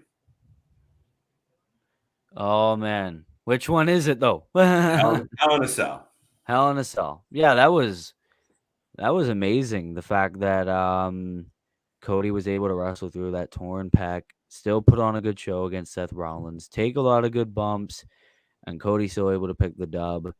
It was a good end to a perfect trilogy, and unfortunately, we will never see. Well, hopefully, we could see the fallout between Cody Rhodes and Seth Rollins rivalry, where Cody possibly challenges for the Universal title, maybe win the Rumble. But either way, this was a good match. Nick.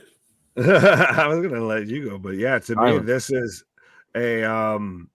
this was just a gutsy performance. It to me, I guess it sells itself in the simplicity because we know the circumstances with Cody. We know that he had what started off looking like just a little bruise, I believe, on his bicep, then ended up turning into what looked like the entire left side of his body was purple.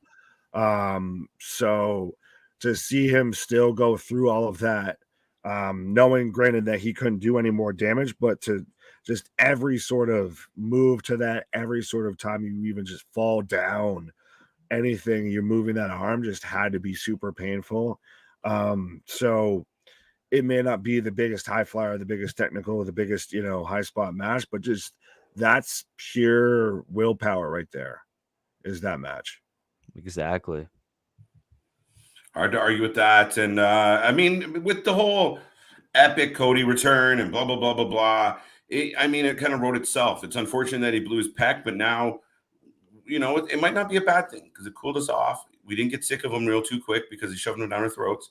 And we'll see what happens. I do think this, as you have alluded to a few times, Nick, about Rumble and setting up Rumble and how it's going to go. So it kind of writes itself. We'll see what happens. Right. Good one. The Blackpool Combat Club initiation match, essentially. Pretty much John Origins. Moxley versus Wheeler Yuta. This was a star-making performance, I feel, for Wheeler Yuta. I know this is not everyone's favorite because of the blood, guts, and gore. This was a stiff-ass match, but this took someone like Wheeler Yuta that a lot of people didn't really know about, that a lot of people didn't really care about, and made him seem like an actual viable threat and an actual viable star within the company. So this absolutely has to be one of the most talked about matches of 2022. Yeah, and this was the match that took a nobody who was fooling around with Orange Cassidy and the Best Friends and turned him into a star. And especially the look on William Regal's face when he was essentially like, "You're in." The handshake, the slap and the handshake. Right. Yeah. Almost spun the kid's head off his neck. Packs a smack. So, no, it was one of the most gruesome matches we've seen this year. And the blood splurting and all that good stuff. It was pretty intense. And especially, I remember watching and thinking, are they going too far with this one? Is this one going to be like, listen, we can't have somebody bleed out on TV? Yeah, like I said, I know it's not exactly everybody's favorite because it was so much of that just everybody gonna bleed, just blood everywhere. But it brought a new, I feel like that was kind of the turning point with AEW to where they started at least having matches that you could take seriously, that were more of that kind of blood sport style, that were more of even that the old British strong style of, they don't have to be super spot heavy, but they'll be super technical and they'll be super like stiff, and they'll tell a story. Yeah, no, absolutely. And I mean, they should sell some stuff, but when you have a complete no sell and they're pounding, and then you see this, false finish, yeah, it roped you in. You were into it, like holy shit. Yeah, no, I mean, it's arguably, a lot of people are going to think it's the best match of the year, but it's nominated at this point. I have nothing else to say about that. Well, at this point, I don't think there's been a bad nominee. To me, any of these absolutely could win and be 100% valid. Yeah, even I cannot that isn't argue on with this either list that I've talked about. Like, there's that's the thing, is this is just like I believe the top 4, maybe top 5. Yeah, top 4. There's still another 10 to 15 that you could do. That would all be viable candidates. Yes. Yeah, I honestly think that Osprey and or OC were, I mean, I think they delivered one of the best. I think maybe top 2, top 3. Yeah, it's funny as hell. I think Johnny Knoxville versus Sami Zayn killed it. Well, then do we need to reconsider that match? Right? Maybe.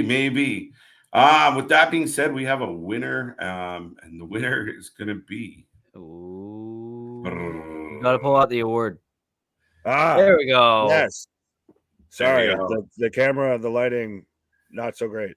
But yes, the match of the year is FTR versus the Briscoes 1. This match was the 2 best tag teams I feel in professional wrestling. Just leaving it all out on the table, just knowing they have the world's attention, and we're going to make the most out of this. Yeah, man. It was a barn burner. It was a barn burner. It's undeniable. And FTR, I mean, we talk about it when they go back to those DIY rivalries, and they had really good matches with AOP. Like, they elevate their competition. And this was a fucking outstanding match. Everyone's a big fan of the Briscoes. And yeah, I mean, how can you argue? I can't argue that. I mean, it went on a little long, but no one really noticed and no one really cared. Yeah, I didn't maybe make my top 20. I didn't love it. I didn't hate it. Cesaro and Zack. Oh yeah. But that's the thing, is that there's so many that you could make cases for, that I feel like there's a top group, and then there's very much a very solid middle of the pack. Absolutely. Oh, how fitting. We're going probably the top 2, in my opinion, tag teams in the world to the top tag team category. Right. Now, I want to see the chat light up on this one a little bit. This is going to be controversial. There's not a whole lot. Yeah, I can definitely see Usos, Briscoes, FTR, Young Bucks, Jurassic Express. Oh, this is a great year for tag team wrestling and professional wrestling. About damn time, man. Yeah. Well, yeah, I feel like it's the spite companies. Like, they just go on and put hell of the matches despite the way that they're booked. All right. Well, nominee number 1. Okay, I guess it's me talking about him. Okay, nominee number 1, the Usos, the undisputed WWE Tag Team Champions. I mean, it's obvious they got the belts, and they're the top ones. They are the ones. No, they don't put out the best matches, but in terms of wait a minute. Whoa, hold on. Compared to most, you didn't let me finish. You can't still compared to most. You're not going to tell me that even that match with Street Profits wasn't good. That wasn't Okay, that was the match of the okay, pay-per-view. okay. But okay, I'm gonna stop talking because I know I'm gonna piss some people off. No, But go yeah, ahead. Usos, This is what this is about. Go ahead. Talk that shit. they Say put, what you said. they put the tag team titles on the map for WWE. And now they are set to defend against the Street Profits again because of bad booking, bad finish. And yeah, let's see how the rest of 2022 befits the Usos. Will they lose the championships? Will they keep them? Most likely keep them. But that's nominee number 1 for Only time will top tell. tag team. All right. Well, in that case, Nominee number 2. FTR. Again, like the Usos, belt collectors. I mean, they've had some sick matches against the Briscoes, against the Young Bucks. I am not a nominee. I'm not a tag team with myself.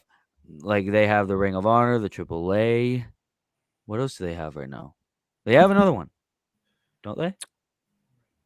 IWGP. There we go. They just won the IWGP. And it seems like they're heading towards the AEW ones and the Impact ones. So only time will tell. Maybe FTR will have all the gold, maybe not WWE's. And yeah, I mean, hell of a bunch of good matches. They went. It's like Dax Harwood tweeted 3 years ago. I shaved this man's back. Now we're one of the best, if not the best, tag teams in the world right now. right there you go. How fitting that we have the Usos and then FTR back to back after the Usha or whatever it was, to where they were having to shave each other's back and everything in the showers before FTR left WWE. And now those two teams are arguably 1A and 1B in professional wrestling. That's curious, but we got a third nominee that's going to make a case here that fuck your 1A and fuck your 1B. Oh, absolutely. Oh, hey. Hey, we know one now. But well, it was going to be a tight race anyway, but we already talked about the Briscoes, but yes, I double tapped that button, son of a bitch. And we're going right to the end. But here's a question. What if the Young Bucks don't go under when they face FTR? Then that means that's bullshit. Burn it down to the ground. Burn it all. We riot. All right. Yeah, that it's undeniable at this point of the Young Bucks are not what they think they are. No. Here's the thing about the Young Bucks. If you don't take yourself serious, I won't take you serious. Right. Exactly. Right? Even if you're doing a shit gimmick, take yourself serious, believe in the gimmick. And I've got behind some really bad gimmicks, but it's like they're in summer camp. And they're the two like annoying kids that are constantly throwing fucking food across the fucking cafeteria, getting on everyone's fucking nerves. Like they don't take it serious. And that's where they lose for me. We got some of this go. Oh, wait, sorry. I love that you threw in the Von Erichs because nobody sees the Von Erichs. Doug Williams and Harry Smith are excellent. Yeah. But any argument here? No, to me, it's 7-star FTR. They are on the run of a lifetime right now. These guys have not only established themselves as the best tag team in 2022, but I would say one of the best tag teams in the history of professional wrestling. They have constantly always taken professional wrestling or tag team wrestling, I should say, seriously. And it's even super interesting because they're such tag team wrestlers when they do have singles matches like they did for the Owen Hart tournament. Oh, yeah. We forgot about that. The singles match they had together. Mm-hmm. Yeah, some would argue Usos, but yeah, I think the right tag team won FTR, the tag team of the half year. Right? Maybe the full year when 2022 is all said and done. Yeah. No, I know, Ricky. It's just I don't think many people out there truly know that the Von Erichs are still their kids are kicking around and doing it. And I hear pretty good things about them. You just don't see them very often on anything. So yeah, that's the sad issue with them being on MLW and not on a major network or anything. It's just for the name alone. FTR Lucha Bros. Yeah, Lucha Bros. Quite a few Lucha people. Bros. I'm a big fan of the Lucha Bros, but we can only nominate so many folks. Injured too much. Yeah, that's one of the problems. And they were doing like more singles things than tag team things this year. Yep. All right. We got the next award now. The WTF award. Right? Yes, this one, I think Nick named this one. Yeah. The What the Award. I think there's lots of candidates. Right? Oh, yeah. Oh, this is professional wrestling. This is right up there with that whole botch award. This is the What the Were They Thinking award. Oh, shit. RK Bros not on Tag Team of the Year. Anyways, carry on. Oh, shit. I forgot entirely about them. That is a good show. Well, it's been almost half a year to where it's just been Matt Riddle with Randy. My buddy Randy. But so, bro. Nominee number 1. Oh, the Stunner. The Stunner. The botch heard around the world. Not just the whole situation, the fact that there was a match, the fact that like what the fuck just happened. But yes. Well, yeah, that I still test that Pat McAfee is undefeated at WrestleMania because he lost to Vince McMahon in an unsanctioned match because Vince made that match as it was starting. But yeah, this whole situation was the holy crap moment of the year, the holy oh my god moment, the holy shit. It's just no one expected Stone Cold Steve Austin to be having a professional wrestling match in 2022, and not to mention we're going to get a Vince Austin segment in 2022, and then it was just such a hilarious calamity of chaos that it's absolutely up there in the WTF moments. Yeah, no, it was like holy shit. We already had the what the fuck like in the first night of like, oh my god, Austin's gonna do this. Yeah. And then you come back the next night and you have all this nonsense going on, and then Vince is like, I'm going in, and you're like, holy shit. All that was missing was the beer hose. The beer hose. All right. Where were we? Back to you. Nominee number 2. Wow. There we go. Hey, Ezekiel / Elias, the younger brother of Elias. Two different people don't know what you're talking about. Two different people. They're brothers. Right. That's what I'm saying. Ezekiel, the younger brother of Elias. It's not / Elias. I believe the older brother of Elrod, if I'm remembering correctly. I think so. Yeah, just the mistaken identity gimmick, apparently, of Elias, Ezekiel, the Manchurian candidate known as Ezekiel. Yeah, but man, we know this guy as, I know it's debatable, but when you see a dude on TV for a while and then he comes back looking completely different, it's definitely what the fuck is happening. And the minute we saw him, we were like, oh, wait, what? And yeah, because he was gone for so long and then comes back clean shaven and just, I'm Elias's younger brother. Like, no, homie, we know you're Elias.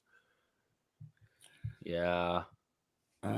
Really over? No, nobody's over. Max no, 2. He's not the winner. He's a nominee. Yeah. So your horse is pretty Ricky. You see, the big winner is if it's the winner. The big white winner is. Speaking. Speaking. The gut punch. Max Dupree and the maximum male models that will titillate your sensations. Titillate the juices of your guilty pleasure. I don't want to be corrected on this. I don't want to be right on this. But you have to be. You can be right on this. I don't want to be. This is the stuff. It's an award show. You have to be right. This is the stuff that makes you embarrassed if someone who's not a professional wrestling fan comes in and sees what you're watching. Honestly, in my opinion. Yeah, Yeah, no, no. definitely. Your mom comes in the room, and then there's Masse and Mansoir, or whatever the fuck their names are, man. Mansoor. Mansoor. I thought it was Mansoir, but whatever. Mansoor and Machi. Man, Yeah. Mansour. And then they're Mansour. trying on like tennis clothes, and it's like, are you sure you're watching wrestling? Or say yes to the dress. Think you got the wrong thing. Bubbles is a maximum male model, just like me. I would rather die, but Oh, shit. That was aggressive. I do not like this group, especially on SmackDown. I was just like, what the fuck am I watching? You wait until they're gonna start having merch. You're gonna be able to. You're gonna almost have like a Ralph Polo section of. That's Yeah. gonna get you WWE beat up shop at because it'll school, all be the man. actual male models. You can You're buy gonna get pushed MMM into a G-string locker. and all that. It'll be the Right? maximum male model showing off their locker collection. Yeah. I'm gonna go to work with a golf shirt that says Right. Delicious. Get the fuck out of here. There was a legit well, it's website just for you in to the- sign up. Yes, The sir. biggest thing with this too is the potential for everyone that's involved, like especially LA Knight, and they took him to this. Like this was you had something way up here, and then you just went. And What just if LA destroyed it. Knight kept his gimmick, Nick and or Will? What if he kept his gimmick, still picked up these two guys, and they were like LA Knight and two other Hollywood, whatever the fuck they were, philanthropists or whatever, these rich dickheaded guys That came with works. an attitude. That works. If they're Fucking- Hollywood socialites, that works. Rather than seeing Fashionistas. big ass ex-NFL player out there in basically booty short tennis shorts, Right. Yeah. with a How mad is fucking tennis Velveteen racket. Dream? Yeah, exactly. This is his gimmick, just done as a throwaway bullshit. Throwaway bullshit. Next nominee. Is Judgment Day / when Edge was kicked out of Judgment Day shortly after they had fully really formed because they brought in Finn Balor, who they had just beat, I believe, the night before. So Yep. Finn Balor being much the Kevin Durant of if I can't meet him, join him, and then kicking Edge out of the entire group. And now we're getting the potential, is it Wyndham, is it Edge video package. So yeah, they took a group, built them up, and then just crumbled them within like the same week. Yeah, and like you said, the potential was there. Like all four of them together would have been insane, especially if they didn't kick him out, and then there was AJ Styles being like, "Hey, man, you were my brother. What the hell were you doing hanging around with these people?" But then they kicked Edge out, and I don't know why. A lot of people have been theorizing that it was because Cody's out and they want Edge to be the next top babyface. But then, like you said, the promo packages don't seem very babyface like. So what's going on? It'll be like the Sting, like the Avenger. I I'm guessing if that is what 8, 10, 11 is. I don't know with that whole thing. That could be That's something different. Yeah, that's some whole other. I don't know if that's connected just to NXT or if that's connected to the main roster or I don't know what to make with that. That you need to talk to our friend CJ the Brand about all that. That's the man who has the lowdown on that. Has the brains. But Ricky says Max Dupree can add females, including toxic attraction. I mean, will they all have to be EMSO? Like, would it be like Monday or Monday Rose? Right? I don't fucking Yeah. know. But that's an M. But like Gigi has to become something else. Mimi maybe. Mine. Yeah, they've changed names on just about everybody. So give it fucking time. Right. Let's see, Max Dupree can add. Yeah, I clicked that one. Oh. Well, why isn't it Maxe Dupree? Why is everyone else with like French accents? Right. Because we're not Daffy Duck. I don't know. I don't freaking know. All right, Nick. Are we ready for the winner here? Boom. Drum roll. And the winner is the big reveal. Three times. Yes, three times. Almost gonna probably end up being Booker T with the five time. Right. Oh, I would not be surprised. Winner, the man who is no longer the head of his company. Vince McMahon and Stone Cold Steve Austin, that whole cluster F of a situation of the terrible stunner, the random match with McAfee, just everything involved with Stone Cold Steve Austin and Vince McMahon during WrestleMania 38. Yeah. Well, it just mean it's 2022 and we had a Stone Cold Steve Austin Vince McMahon match. Like, absolutely. Right? And Pat McAfee was involved and he sold the shit out of all that. And I mean, like Austin you said, Theory was involved. Yeah. Hey. 2022. That might have been Vince McMahon's swan song. Like, that's it. That might have been the last match you see Stone Cold Steve Austin and Vince McMahon ever have. Seems apropos. Oh, absolutely. Yeah, just because we want more people in the WrestleMania card. All right, folks. Let us know in the comments. Let us know below. What are you thinking? Who are you thinking? Do you agree? Do you disagree? I know Max Dupree's high on the list, and we got a little bit of recency bias on that one. But still, 2022, Vince McMahon had a wrestling match. Stone Cold had a wrestling match. Yeah, that's crazy shit. Now I'm going to switch off. Boom. We're back to us. All right, we will take this moment because this is like the halfway point. This is we're doing. Yeah, it's gonna be a while. We might have to speed this up.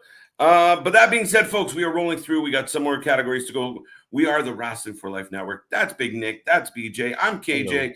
Hello. And we are rolling along. We are just giving you the last 6 months in review as far as who we think or parts of us think win in a certain category. So if you're just tuning in, thank you for being here. Don't forget, we're here all week long. We don't stop. We'll be back tomorrow for Monday Night Raw at 8 p.m. Eastern Standard Time. Boys, you ready for some more? Sure. Bring it on. Bring it on. Man. All right. So I'm loving this. Like I said, it's good that now we're at the halfway point in professional wrestling, and it is a quiet weekend in wrestling, surprisingly. So this is a good recap of what's going on and what's still kind of to come for wrestling. Right. No, I completely agree. I mean, it's nice to kind of look back. It's funny how hard it is to fucking remember everything that we've watched. And when you're here 7 nights a week, it's hard as shit to remember even just what happened last week, let alone what happened 4 months ago.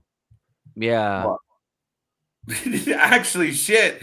You know what? That should have been the botch winner. Sorry, we didn't go that deep, Ricky. That is one of the funniest shit that happened all year. The look on that man's face, like, motherfucker, what are you doing? Colombian marching powder. If you haven't seen that clip, go look at it. The man's had a little bit of a situation. Now we know how he gets so energized for some of the calls, but the cameraman probably got a pretty stiff beating after the show. But now the next category, the storyline. All right, folks, we're gonna do best storyline here, and the nominees go as followed: Tony Khan versus MJF. We've already talked about the impact of MJF, the impact of Tony Khan, and this rivalry. It's again, some people out there right now believe this is legitimate.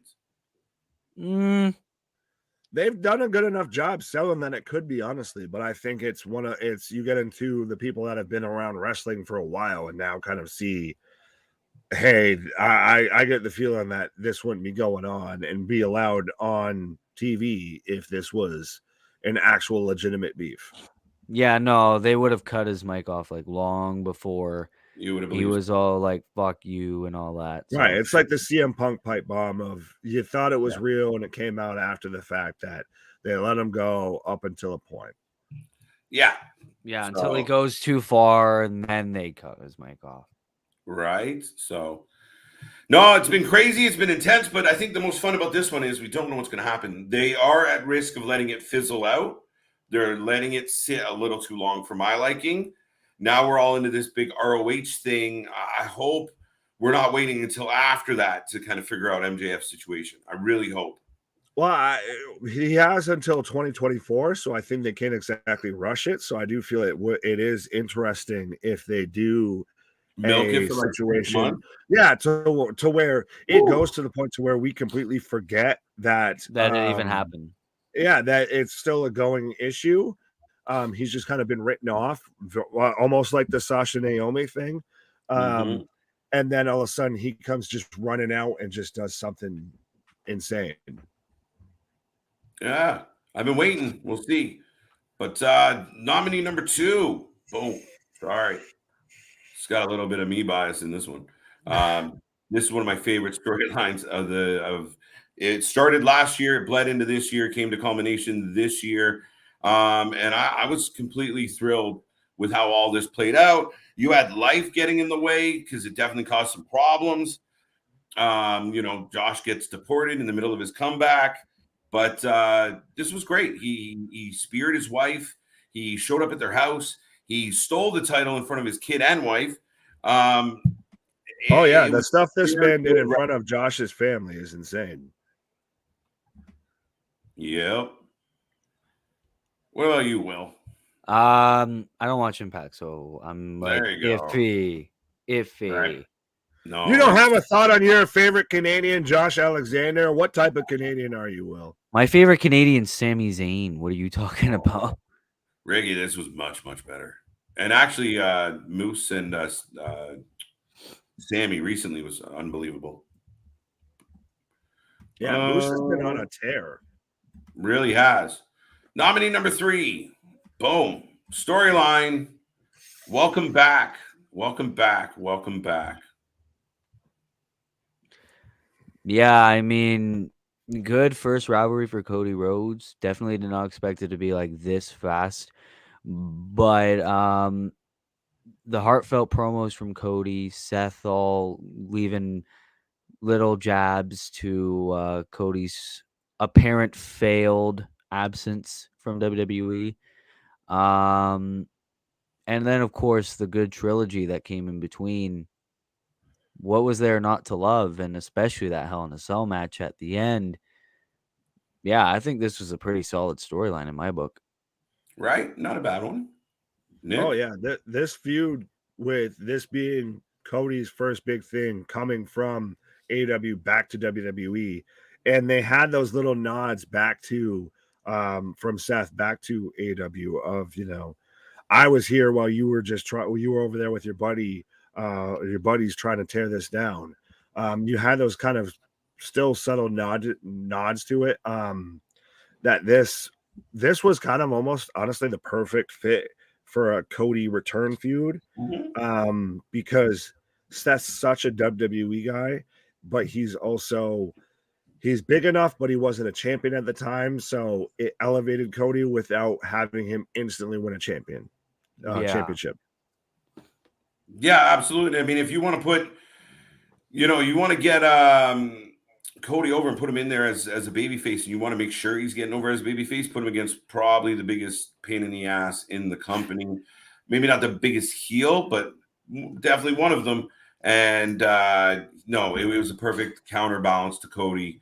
And it was good. And I mean, the whole Peck thing kind of made it, cinematic, and they played it up.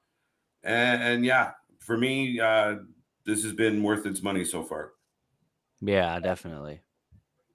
All right, one last nominee, I believe. This man's story. Boom. Oh, Wardlow. Wardlow. AW's Goldberg.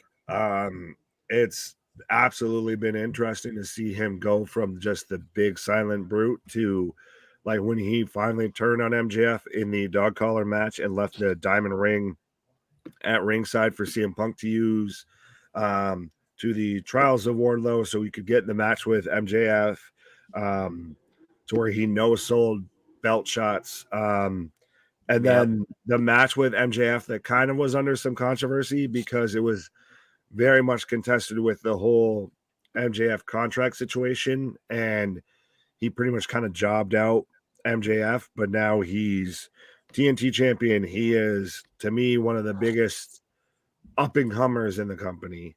yes. This man's been on a tear. Yeah, I mean, for me, why it squeaked into this category as far as a nominee goes, I mean, it was awesome. And I mean, when we were live again, we said that several times because we're always Right. when we were waiting for him to throw the ring, we were all there with him, like, fucking do it, and it just didn't happen. And then it did, and you're like, oh shit, he finally did it. But for me, it was that whole moment, like that cage match when he was on top of that cage and pounding his chest like he was a UFC fighter, and the fans were losing it. That's Money in the Bank, like pun intended, maybe. But that is 100% crazy. Sausage Fest, Rhodes. Yeah, this whole no, not even close. But like I was gonna say, this whole year has sort of been like the slow rise of Wardlow, and very recently the conclusion, him finally being a champion in AEW. I mean, it's very satisfying to finally see Wardlow get his moment.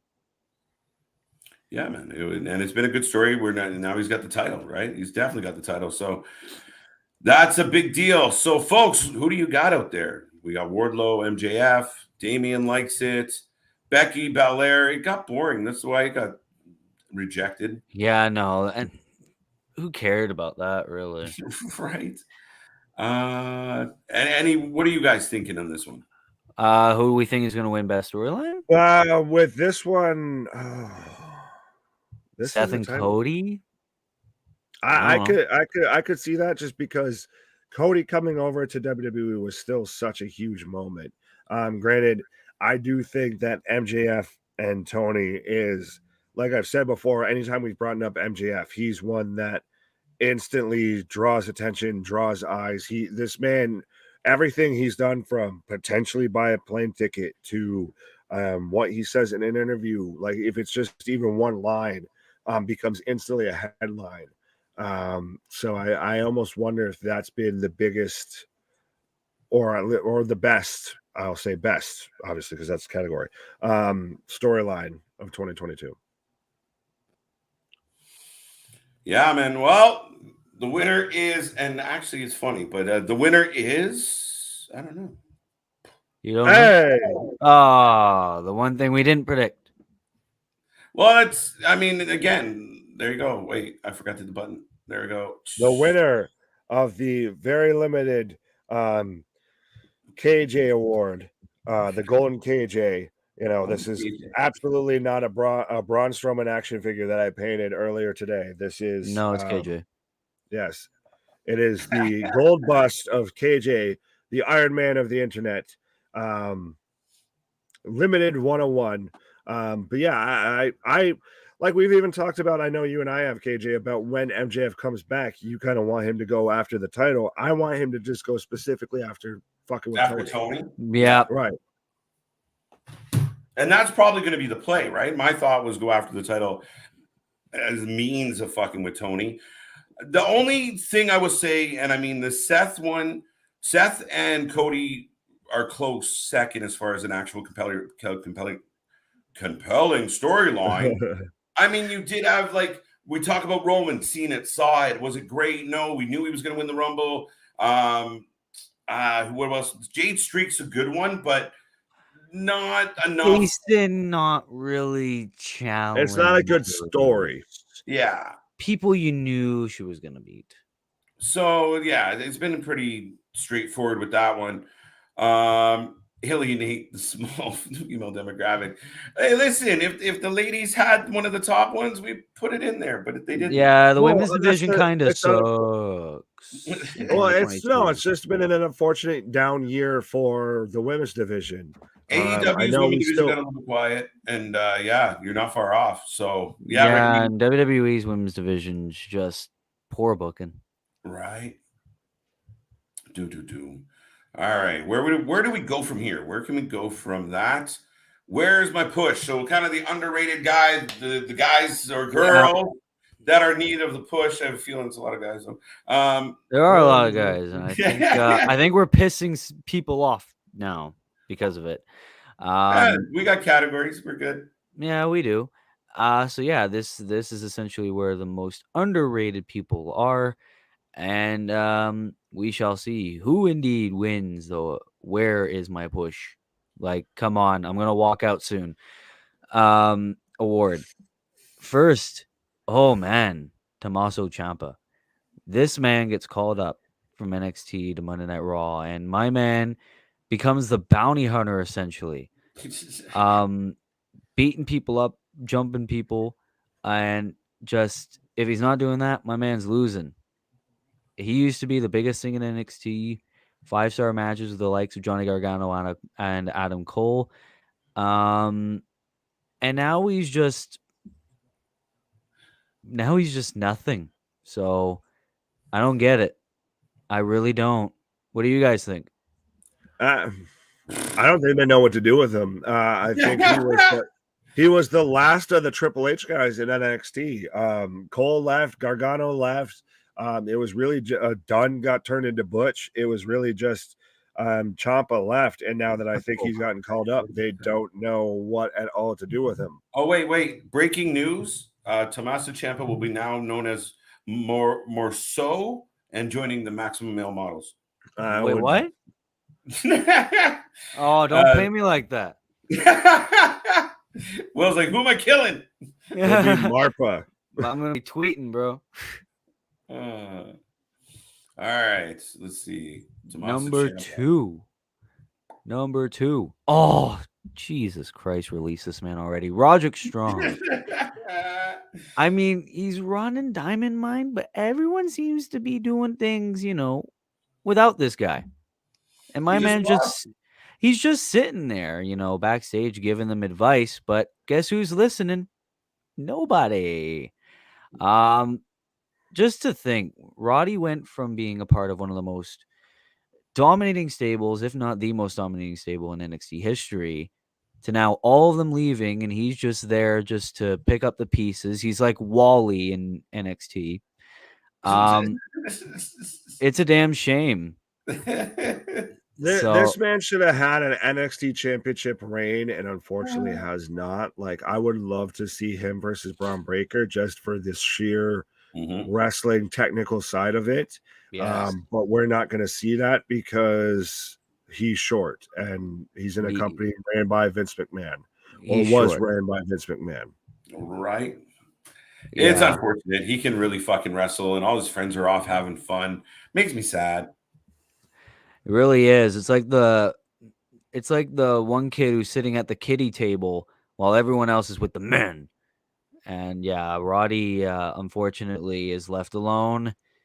Kinda, not really with Diamond Mine. And yeah, he's just staying there in NXT and no push in sight. Probably will be released before you even know it. That's not very hopeful for our boy Roddy. But yeah, no, absolutely. Nominee number 3, Eddie Kingston. I mean, there could be 1,000 times. There could be down the line, but the fact that it didn't happen yet is baffling. It's an indictment of AEW. This man has been over like Rover. They had the whole Players Tribune piece, so where he was the biggest babyface in the entire professional wrestling industry, and they keep managing to do stupid, terrible things like his feud with Chris Jericho is still going on after a Anarchy in an Arena match, a Blood and Guts match, and now we're going to get a steel cage, barbed wire death match, whatever the fuck, in a shark cage, barbed wire death match situation. Yeah, right. This man should be the babyface in this company. You have built-in storylines like him with Punk, him with Claudio. Everybody knows 10 people that are like Eddie Kingston. Yes. So this man is someone you absolutely can get behind. Somebody that he's the people's champ. I'll leave it at that. Perfect. Next nominee. I can't argue with that. Next nominee, as KJ said. Can someone help me out here? I don't think that's a good picture. Steve Macklin, boys and girls. The forgotten son that's so forgotten Will forgot who he was. Exactly. and has now made himself like one of the top guys in Impact and is a viable contender to go with Josh Alexander. Like, I would want to see that match, absolutely. And you would have never thought that when he was in WWE. Yeah, come a long way. He's just on that cusp. Now, the other candidates in this, or nominees in this category, we're not as hopeful for them as we are for Steve. Yeah. Oh, Shayna's a good one. Shayna Baszler is a good candidate for Where Is My Push? Damian Priest, that's a good one. Damian's gotten one because of Judgment. He got one. He got one because of Bad Bunny. Right. Oh, yeah, he did. And then he had the U.S. title, and now he's just running around with Finn Balor. Oh, that was early. I didn't know if we were announcing the winner. I was getting ready. Yeah. You are right. Yeah, is this the last one? Yeah. And the winner is, ladies and gentlemen. There you go. Announce it. The winner of the Golden KJ is absolutely deserved. There we go. My man, that is deserved. The people's champion, my hero should be yours. Eddie Kingston. To me, this man, they've had so many opportunities to make him the biggest babyface in the company, and they just kind of squander them constantly. With just stupid booking or because you're John Moxley's friend. Yeah. Right. Too funny. Shayna Baszler, honorable mention to Shayna Baszler. She is absolutely, and the problem with Shayna is she's almost forgotten about at this point. So, she's completely underutilized. If there was a, put her in the attic category, then, she'd be in the top of the list. Oh, Ali is a good one. I mean, they were kind of trying to, but then it's like, hey, Theory exists. He doesn't got it. Well, Ali also did ask for his release and everything and wanted to sit out like 2 years just to get out of that freaking company. Right. Sure. I feel so bad for Ali. When's the last time Priest got a pinfall? When he faced, was it AJ? Maybe. I believe so. Either that AJ or Finn. Yeah. Anyways. Next category. All right. I think it's Nick's turn, right? Yeah, it was kind of my turn, and then he took over with. That's all right. We're doing our best. It's his turn now. Come on. The overrated. You got that good one. Please, for the love of God, quit cramming them down our throat. Award of the night. I love this one. This one's going to be controversial. Cedric Alexander is a good underrated one. Yes, my pick. I don't care about the other one. My pick. Take it, Will. Take it, Will. Wait, I clicked the wrong dude. That is absolutely my pick. I don't know what they see in this motherfucker. Oh, the muscles. I love this guy. Give him everything. U.S. champion won the start of the night. Money in the Bank the other. Now he's taking jogs around the ring, taking selfies, insulting John Cena, but then wanting a selfie with him. Yeah, I'm going to go up to Eminem, be like, your music sucks. By the way, selfie. And, I hate this guy. I hate this motherfucking guy. I hope he gets fired, released. I don't know. I don't care where he goes. Not even coming back. Fuck it. Jesus Christ. But this guy sucks. All I'm got to say about that. Take me to a psych ward. You're valid. I think he's in that vein of the John Cena, the Roman Reigns of they see something with them and they're pushing them down our throat regardless of what anybody thinks. Obviously, there's some very strong filled opinions like yours, Will. And we've even seen people that are like the second he won of like, I just want to smash my TV because this was so predictable. Throw my phone out the window. Right. Here's the debate about that, guys. And then the tricky part about it all is, for me, there's upside to Austin Theory. Austin Theory as a pure talent has upside and should get a push. The problem is how they do it. And they've done it with Roman, they've done it with others, where they put him in situations for us to fucking hate them, even though you want us to love him. Even though right now he's playing the heel thing, but you want it to be, you don't want it to be that, oh shit, he's overrated. Oh shit, they're shoving us down our throat. The minute we feel like you're shoving them, we don't want it. And unfortunately, sometimes it's the case. But they legitimately, put him in like it's like what they did with Money in the Bank. If he was part of the build, you'd be like, all right, he fucking won it, and all right, we don't love it, but he's a heel. He was part of the thing. But to drop him in last minute and go, here you go, it's fucking annoying. Yeah, and the If they fact that had he both was already a champion. Sorry, Nick. The fact that he No, was you're already good. champion and then went over. And Adam Pearce of all people, I thought my man was supposed to be the babyface general manager. But I just don't get it. And like I said before, a million times, there were way better options to who would have won the Money in the Bank briefcase. And the fact they went with him, sorry, but I'm not sorry. I Sorry, feel not like sorry. that I hate him.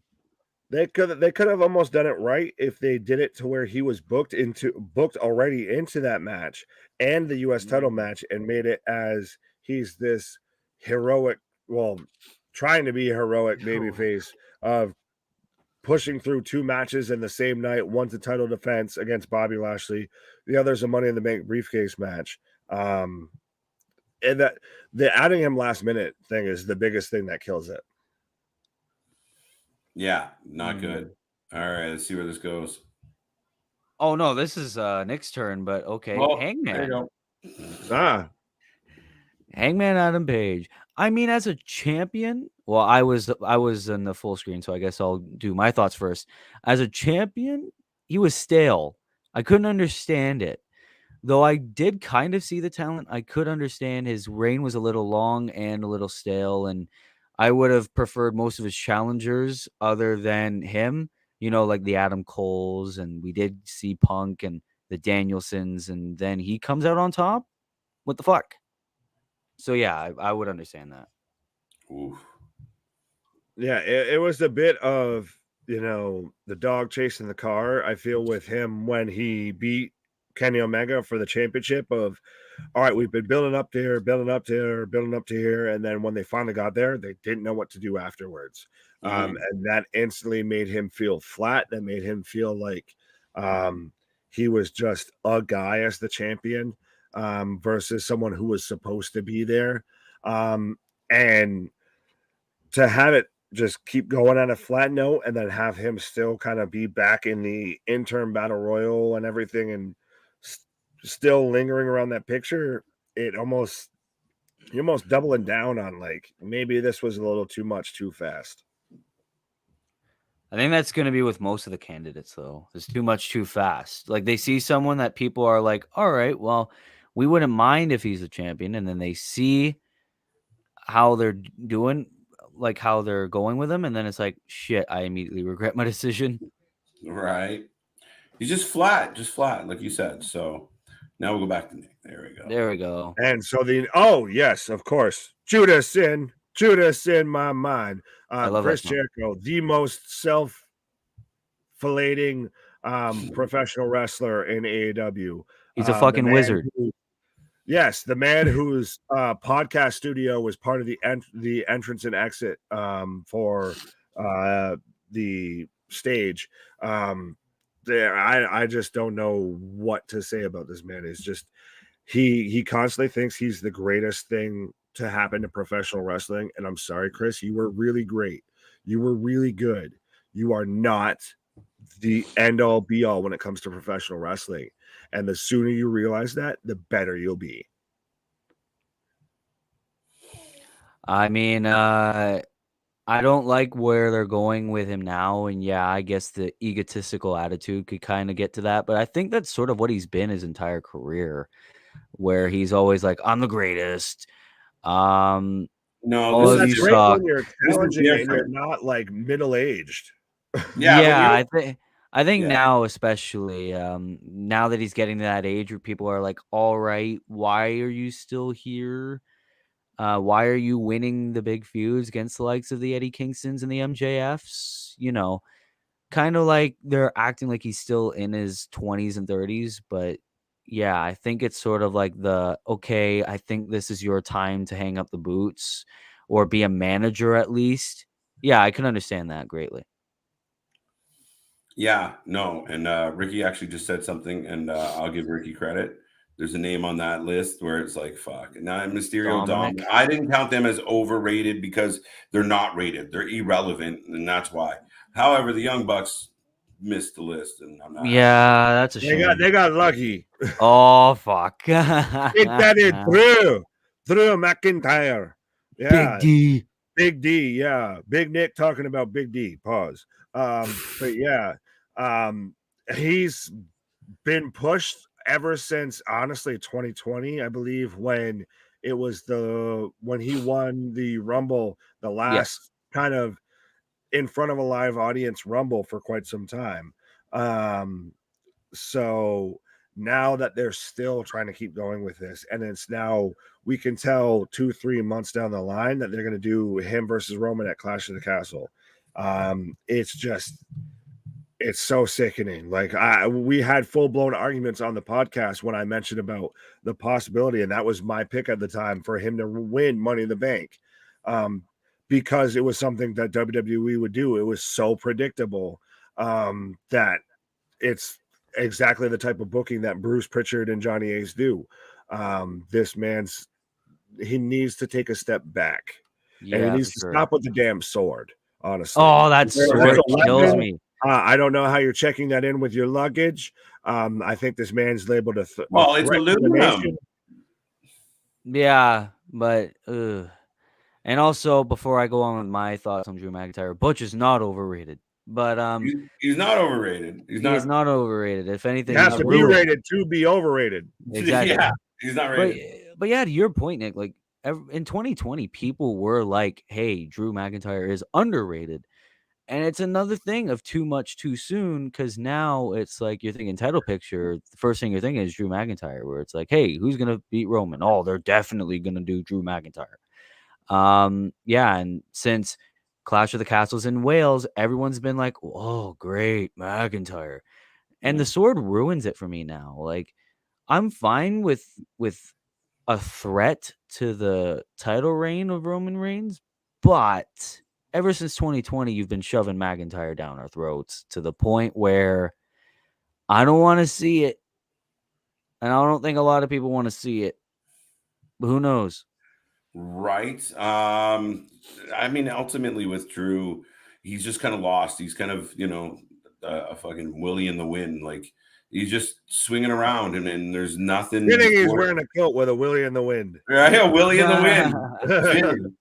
And that's the thing. He's just like that's the difference between like a Butch. I mean, Omos would have probably made the top 5 or 10 as far as overrated by them, but this is more like people go nuts and people love him and they're like, "Oh, it's Drew," and he looks like the 2020 like Fabio, and that's an old reference for some people, but he's like the cover of a cheesy romance novel, right? Like that's what he looks like. Oh yeah, walked you off. You could see him on some shelf at like a Dollar General in the little rack that they have with the dollar fucking Harlequin novels. It's just got him with his kilt and a sword, with his chest hair and everything, and some lass, like this. Oh. Yeah. I like how people are talking about Belair, Dominic Mysterio, Butch, and Omos and stuff. What about Jungle Boy?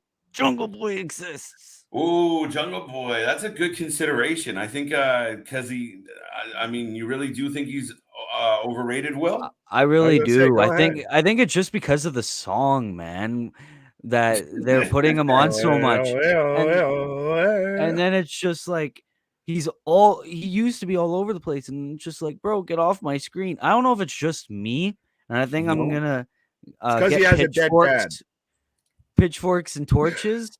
Right. But it's like Jungle Boy ain't it. Why did people care about him that much? Thank you, Christian. I literally yelled "Thank you, Christian" when I saw that he was. I loved it. Well, let's go with the next thing is the winner. So and drum roll, the winner for the Please Stop Putting Them on TV award is Chris Jericho. Yes. There we go. Do this as my green screen goes down with Chris Jericho. He gets the lovely participation award because I think that's all his ego will allow him to receive. He tried. You can go on another tour with Fozzy. Go do another cruise. Just get hell off my TV screen, please. I think Just he'd be a stop. good general manager. Well, I think it's fitting right now that we had the most underrated, or the one who needs the most push is Eddie Kingston, and the one that is the most Right. overrated / needs to Yeah. stop getting pushed is Jericho, and they're in a feud right now. Yeah, and I think like I know you're thinking Omos, but I think where this comes in for the overrated part is if you listen to him or a couple people around him, like it's always like they are given like 7-star matches and they rock and they roll, and people are like, oh, another person, just a great song that people like to sing along to.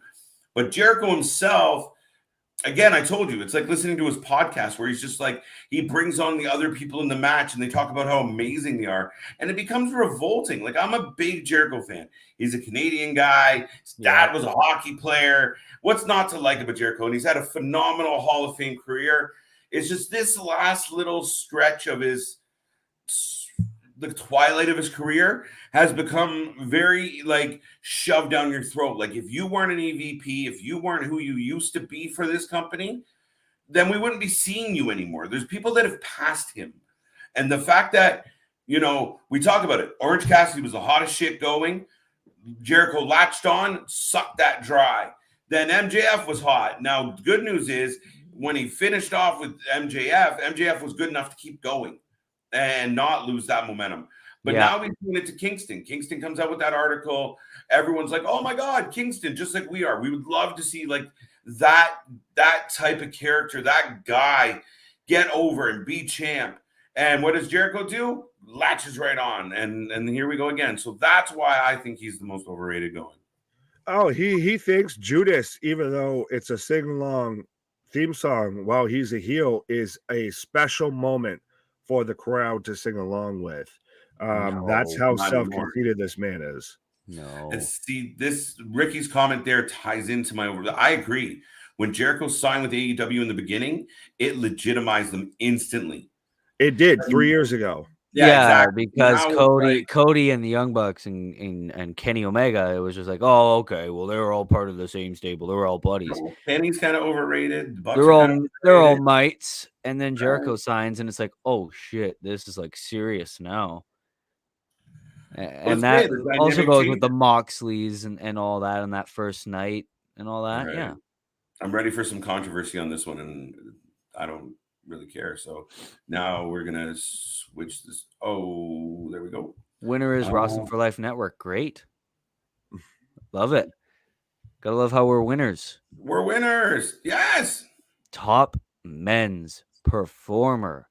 I think this could be a bit controversial as well, but who knows? I could definitely see where's this person, where's that person, especially indies and Impact. I could definitely see that. Okay, I'm going to go through the nominees and then we'll talk about all of them. So first we'll okay. So we'll talk about all the nominees after. Here we go. It's going to be rapid fire. So cool. Ready, Will? Yep. First nominee, Jon Moxley. Second nominee, Seth Rollins. Dun, dun, dun. Third nominee, MJF. Damn it. There we go. Is there a fourth? Yes. Fourth nominee. Finishing off the Shield, Roman Reigns. Finishing off the Shield. So that's your nominees, folks. I want to see the chat blow up with what people think out of those four. It's a little bit of an interesting one. I mean, I had Brian on my list. Brian would have been a good one. Who? Yeah. Ospreay. Cardona. Cody probably didn't really do much. So, well, this is best. This is the year that he moved over from AEW to WWE. Yeah, Cody definitely would have been a consideration. Yeah, then he got hurt.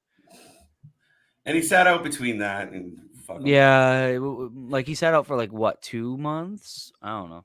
Oh, Ricky says no one. I would love to see who he thinks would be Cardona, number one. He likes Cardona, who's had a good year. Yeah, it's probably going to be Cardona. If I were to choose one, it'd have to be Roman out of all them, just because of the unification alone, and people are still talking about him. And even though his reigns getting a bit people haven't done anything, how many matches has Roman really had since Mania? I mean, that was why I was like, I could kind of see that. But yeah, he hasn't really appeared much, and this is performer, not really star. So I would have to give it to, even though he doesn't have much wins, Seth Rollins. Right? I Seth mean, Rollins has delivered. it's tough because I don't know. Nick, who are you feeling? I will go with the man that you had on screen before, the interim AEW champion, Really? Shit. John Moxley. I know I wasn't the biggest fan of why he was up there for being in the interim spot, but he's had hell of a matches this year. He's been in all the Blood and Guts, the Anarchy Arena. He had the match with Yuta. He had the match with Tanahashi. He had the match with Biff Busick, formerly Oni Lorcan at Bloodsport. Like, he has just had stellar match after stellar match, and I feel like granted, he does wrestle a style that not everyone's the biggest fan of. He does wrestle that very stiff, that very blood and guts style. Yeah. But I feel like he's almost kind of changed up his style lately and almost tried to take this more seriously.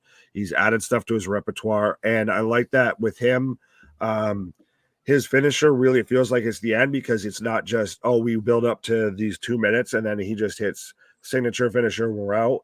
His finisher and everything, or how the match ends really comes through the story of the match. Right. Wow, that's funny. So Rollins couldn't draw a dime. Rollins can't draw a dime behind Roman. No one, MJF, other than the pipe bomb, hasn't held the title. Give you Mox. You don't really need to hold a title to be the best, though. Who are you picking, KJ? For me, it's a tough one, but I actually think that Roman originally Roman had kind of the best year. This sort of, like, whether you love him or hate him, other than this little period now where he's stepping away. I mean, he's the top guy in the top company. Hard to argue with. Moxley was good, but he stepped away and then came back. But he's definitely in the mix because he's won the belt for the second time. Like you said, he main evented Forbidden Door. Blackpool Combat Club has been crazy. MJF on just being a pro wrestler has killed it. He's on next level. Everything he does turns to gold. Oh, the man didn't need a championship at all, and he's just literally turned the entire professional wrestling world on its head. Yeah, and I had to give boy CJ some love with Seth, and whether you love or hate Seth, which I more hate than love, the gimmick anyway, he's been a workhorse. He shows up, he does it. He's been with KO. He went through bringing Cody back into the mix. He's good. When you put him in the ring, he's good. Yeah, now he's going with Riddle. Yeah, and I think he's perfect against Riddle because you build up the baby face with him. So I like the guys that really do genuinely make other guys better. So that being said, let's find out who. And the winner is. Who is it? MJF. Who I know I said Moxley, but I do agree with this. Again, winner of the Golden KJ. There we go. But this man has literally everything he's done. I know I keep saying it, I'm beating it like a dead horse. But everything that this man does has drawn attention, has drawn headlines. He's already the hottest free agent and the biggest thing that WWE wants, and he's still got 2 years left on his contract. This man has turned professional wrestling on its head. We still don't know fully if everything going on with his promo, his whole issue with Tony, if that's a work or a shoot. We think it's a work, but we don't know. Yeah, that's the best part for me. And I mean, there's a valid argument. Cardona's great. Cardona's done great things, but a lot of what you're remembering Cardona doing happened, the end of 2021 into 2022. He continued to have an amazing 2022, ended up on the shelf. Always Ready was his baby. Technically. Yeah, if this was last year, Cardona would have. Yeah, Cardona would have definitely been a nominee, if not a winner. But I mean, we could have expanded and had 5 or 6 people. And it all depends on how you look at it. In the ring, we have a different argument or a different viability. I like what Daniel Bryan was doing. Like, I really do think he's been one of the best of Yeah, 2022. Danielson would have definitely been a nominee. Right? Right. Oof, yeah, there's tons. And, Spurman Riddle, moment. Riddle kind of, but Had a good year. Yeah, he absolutely. did have a good year. But that's what makes 2022 professional wrestling so amazing, is that we're here and can rattle off easily 20 guys that you could say are having the best year of their career. Yeah, I like it. I like that for sure. But yeah, so this one's gonna be a little controversial, whether you're hearing this live and you want to bitch about it, or if you want to drop a comment below, let us know what you think of some of these picks. Some of them are going to be interesting. I mean, it is what it is, folks. Deal with it as we move forward. What it is. I mean, there's way worse winners in actual award shows. Well, this is an actual award show, but hey, thanks. It is an we're actual not award paid show. off like good old Uncle Dave there. Yeah, right. John Moxley Deppen was a phenomenal match. I really, really was, Damien. Good call on that one. I think this is going to be Ricky's favorite category now. Ricky's favorite category. Best women's performer. Here we go. So I guess we're going to do what we did last time and just run through each and every single nominee and then talk about all of them. There we go. Yeah, there we go. Top women's, Taya Valkyrie. I could see a lot of people going her. There we go. Woo! That's my vote. Second nominee, Jade Cargill. Another one that's kind of iffy. I don't know. It's iffy. I'll see what the rest of the nominees are before I make a decision. 1 second. Third nominee. Third nominee is... It has been 1 second, sir. Bianca Belair. I mean, well, why am I saying my thoughts now? Bianca Belair, third nominee. Is there a fourth? Thunder Rosa, current AEW Women's Champion. And I think that's it. I do not know. One more. Liv Morgan. I thought no recency bias, but yeah, I could see a lot of people getting votes for her. Well, recently she did really well, but I mean, she was hanging around all year trying to do stuff. So, a bit of a sympathetic nomination. Sympathetic nomination. So there you have it. Your nominees for top performers of the first 6 months in the female category. Taya, I'm a big fan of Taya. Jade Cargill.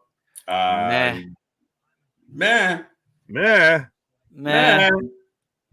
This is gonna be a funny debate. Thunder Rosa's had a good year, whether we love her or hate her. And then Liv, of course, topped it off with that Money in the Bank win and the SmackDown Women's Championship. It's pretty sick. All right, folks, let us know who you got at home. What are you guys thinking about this category? Oh, there you go. I would have said Taya because of her versatility and those title wins. Definitely. And as much as people love Belair and Jade, I don't know. Just compared to that, and oh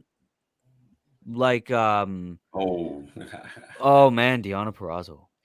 Britt Baker's had a shit 2022, Ricky. I don't care how much you like. That's the thing is, I feel like that's the thing is 2021's blended with 2022. So yeah, Britt Baker that feels like it was this year is last year. I think Britt Baker had a better 2021 than 2022. So and I was leaning. We were thinking about Deonna. Deonna had a really great 2021. She was on our year-end review for 2021. But again, slowed down in 2022, got married, took some time off. Not saying she hasn't done anything. The stuff with Mickie James was great. Oh, yeah, definitely. Taya Valkyrie gets released right before Christmas. 2022, she gets to go.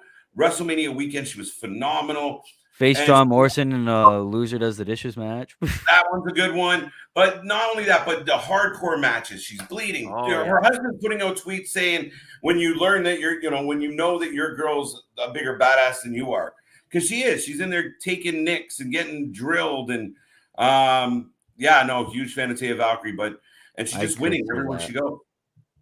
Oh, I won't lie. It's impressive as hell that like seeing her after the XPW championship match to where she's got, I believe, 3 belts on her and she's just covered in blood and everything. Yeah. But I feel like she's really kind of mostly just come on as of late. To me, someone who's been doing it throughout all of 2022 has been Jade. I understand that not all of her, like, there hasn't really been many of her matches that seem like they're going to be contested, but I feel like that's because of Jade.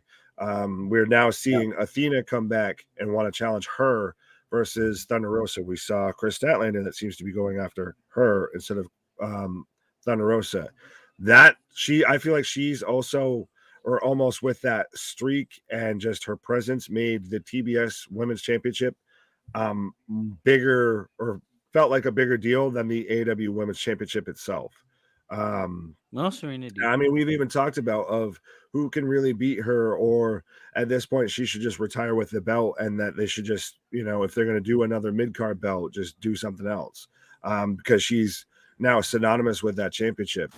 So I think that she's been the absolute most consistent throughout 2022. Oh yeah. Absolutely. And I think Liv, I think the competition is just too stiff for Liv to really have most people's votes. So yeah. Well, who do you got, Will? Yeah. I already said Taya. Oh, so you're both with Taya? All right. Mm-hmm. Well, who did you say, Jade? I was saying Jade. Okay. And what do you call it? Ricky's comment about Deeb. Deeb is definitely a viable contender. I just don't Could think definitely be one. just working her way through, but she's right there. I think Thunder Rosa eked her out a little bit. She's on that, like, just underneath tier. Yeah, she's kind of like the honorable mentions. Right. And so now the winner of the women's performer of the halfway point of 2022 is, drum roll please, Miss Jade Cargill. I know, again, a very controversial decision here, winning the Golden KJ. I'm surprised no one has we haven't had a Will Smith, Chris Rock moment yet. But Jade Cargill adding and just still winning, still undefeated, even in award shows. I mean, the top women's competitor at the halfway point of 2022. Nice. Ricky says Thunder Rosa. I think the X factor here, when you weigh it all out, is whether you love her or hate her, she's got it. She's the leader of a faction. She's been the champ, and she's undefeated. She's barely developed a scratch. And people can say what they want. She's getting better in the ring, and her outside of the ring persona is all right. It's not as bullshit green as it used to be, but it is getting better. So she's undefeated. Oh, you even have a whole fan section within the crowd, and you even have people applying to be in that section. Granted, also people apply to be maximum male models, so take that as you will. But you do have people apply to be in the baddie section. So, right? How many other professional wrestlers right now have their own fan section? Right? Yeah, and I think with Jade, with Thunder Rosa, is ever since she won the title, doesn't seem like it's that relevant or that talked about as Jade Cargill's TBS championship. It's true. It's true. It's true. It's true. And it's hard to argue with somebody that never loses. Yeah. That's it. All right, boys. We're almost in the home stretch here now. Who dis? Who dis? Who dis? The Who dis award is going to the person and persons. I mean, I think at the end of the year, we're going to try and do like a little presentation of all the people with new names and like do like the somber goodbye music and shit. But it's been a long day. Right. So if I were to assume correctly, this goes to the ones with the worst name change. This is the shitty name change category, folks. For those, gotta love it. This is gonna be a WWE heavy category. Yeah, for obvious reasons. What can WWE do for you? What can WWE do for you? Indeed, we can change your identity. Right. So, nominee number 1, Butch, my boy Butch. Scrappy Doo. He's my favorite. Your favorite. Gunther from Walter. We were all hurt that Walter had to go away and became Skinny Gunther. I don't know. Skinny Gunther. Skinny Gunther with Ludwig, who should almost be counted in this list. Yeah, Ludwig. Max Dupree. No, it's Max Dupree. There we Max go. Douchey. Right. It's not good. It's not a good situation here. Is terrible. Who else do we got? 1 second. Just gotta confirm. One more. Who the fuck are you? Boom. The ultimate kind of who's this? But it's in a name change if he's the younger brother.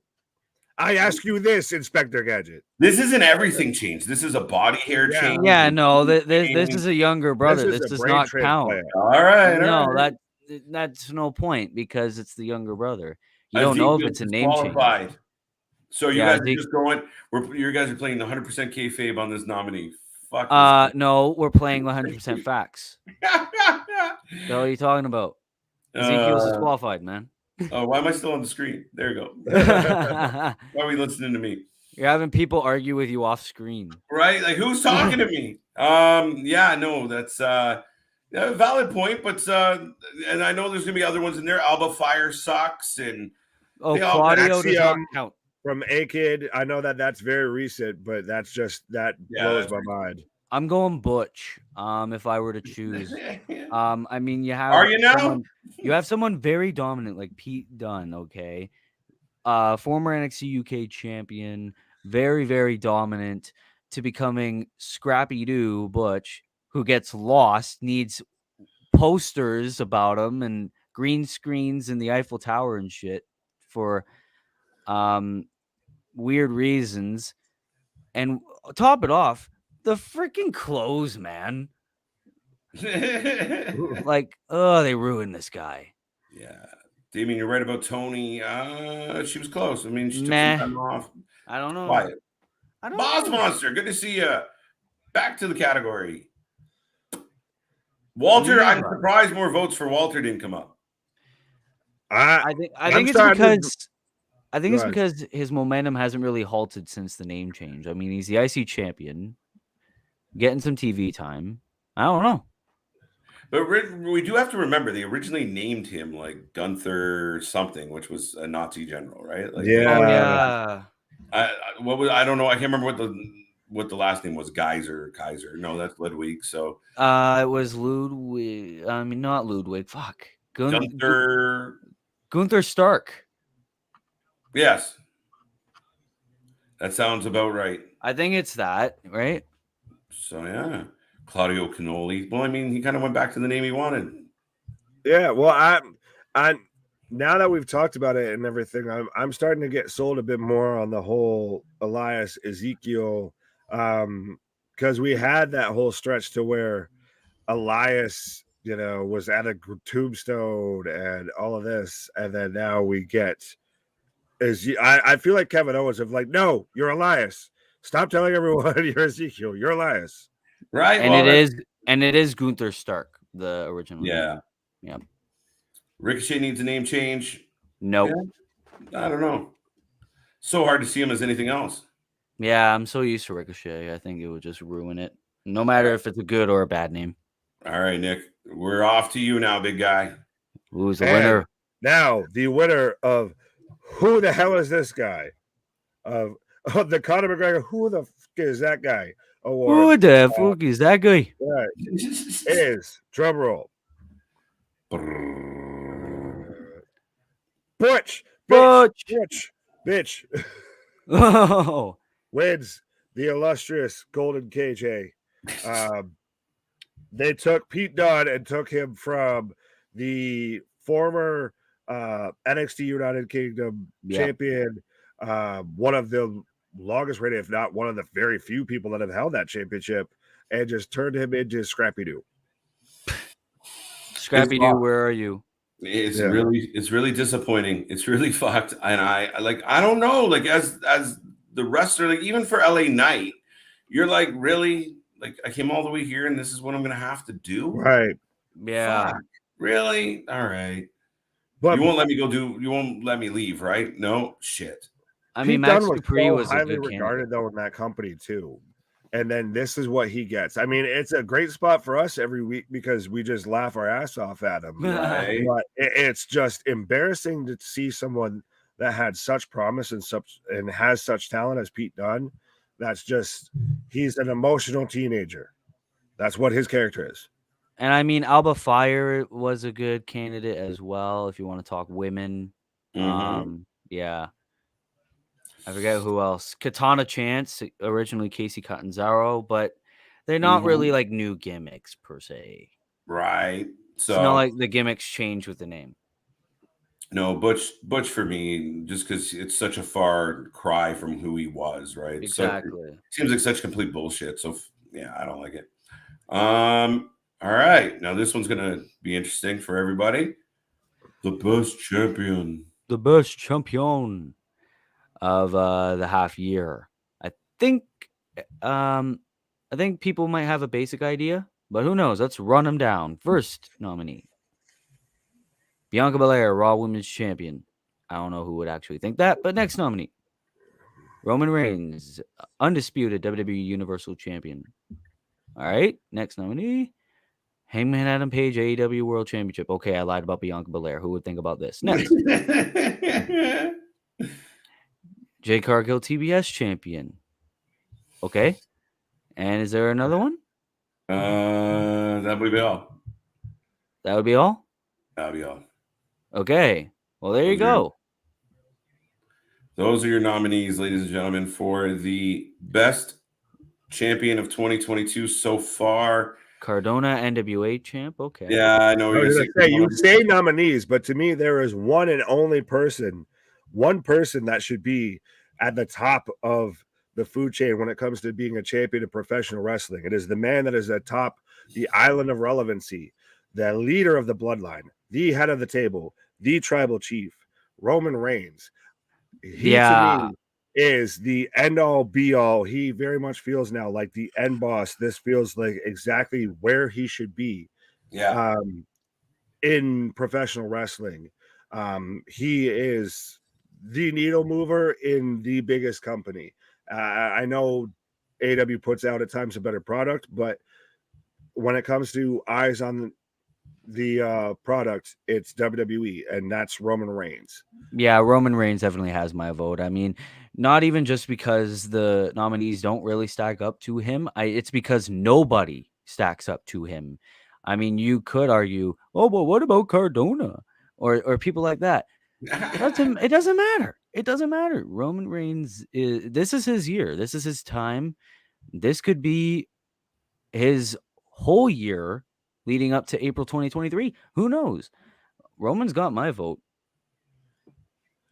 Well, and to answer Pretty Ricky's comment right quick there, without WWE, Roman would be nothing. I feel like it's the other way around. Without Roman, WWE might be nothing. They would very much fall off. We've seen that, how they right now are struggling to get attendance. Now they had to move Money in the Bank from a larger arena to the MGM Grand because Roman took Roman off the card. When Roman's not booked, it's kind of a letdown. Yeah, I know it really is. And the show kind of sucks. And even when he is there, like, Roman, Brock, Roman, whoever is kind of the bookends of the show, and everything in between kind of lacks anything else. So, Boss Monster, I have no idea what you're talking about. Probably the nominees. The nominees are lackluster. Yes. That's one thing I noticed about this category. You were like, really? It's like, really, these people? I mean, like Moxley just got the belt, so he doesn't count. Liv just got the belt, so she doesn't count. She didn't make the list. Who else had it in to start the year? Brock with the WWE title, right? Cowboy Brock. Lashley with the WWE Championship. Lashley was a transitional champion in 2022. Doesn't count. Finn Balor US title was lackluster. All right, Will. Let's see what's up. Not Will. You're not the right guy. Nick has the trophies. There we go. Yeah. We're back to Nick. Boom. There. And so the winner of the best champion, adding more gold to their case, is best champion.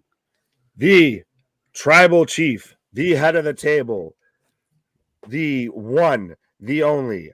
Everybody else, the twos, we the ones. Roman Reigns as the best champion. And I think absolutely fitting. The man is the WWE and the Universal Champion. Absolutely the best champion. You can't argue with it. He's got all the belts. He's in the top company. He is what he is. He's held the belt, and he has defended it up until recently. So if you think of the last little bit of history, he's been off on vacation or taking a break or whatever the fuck you want to call it. But prior to that, he was actually in storylines. The Brock and him thing coming out of WrestleMania or going into WrestleMania was decent. We were looking forward to it. How it all played out with Paulie. He is what he is. Whether you love him or hate him, he's the top dog and he's the head of the table. And it's crazy to me, but that's your best champion so far in this year.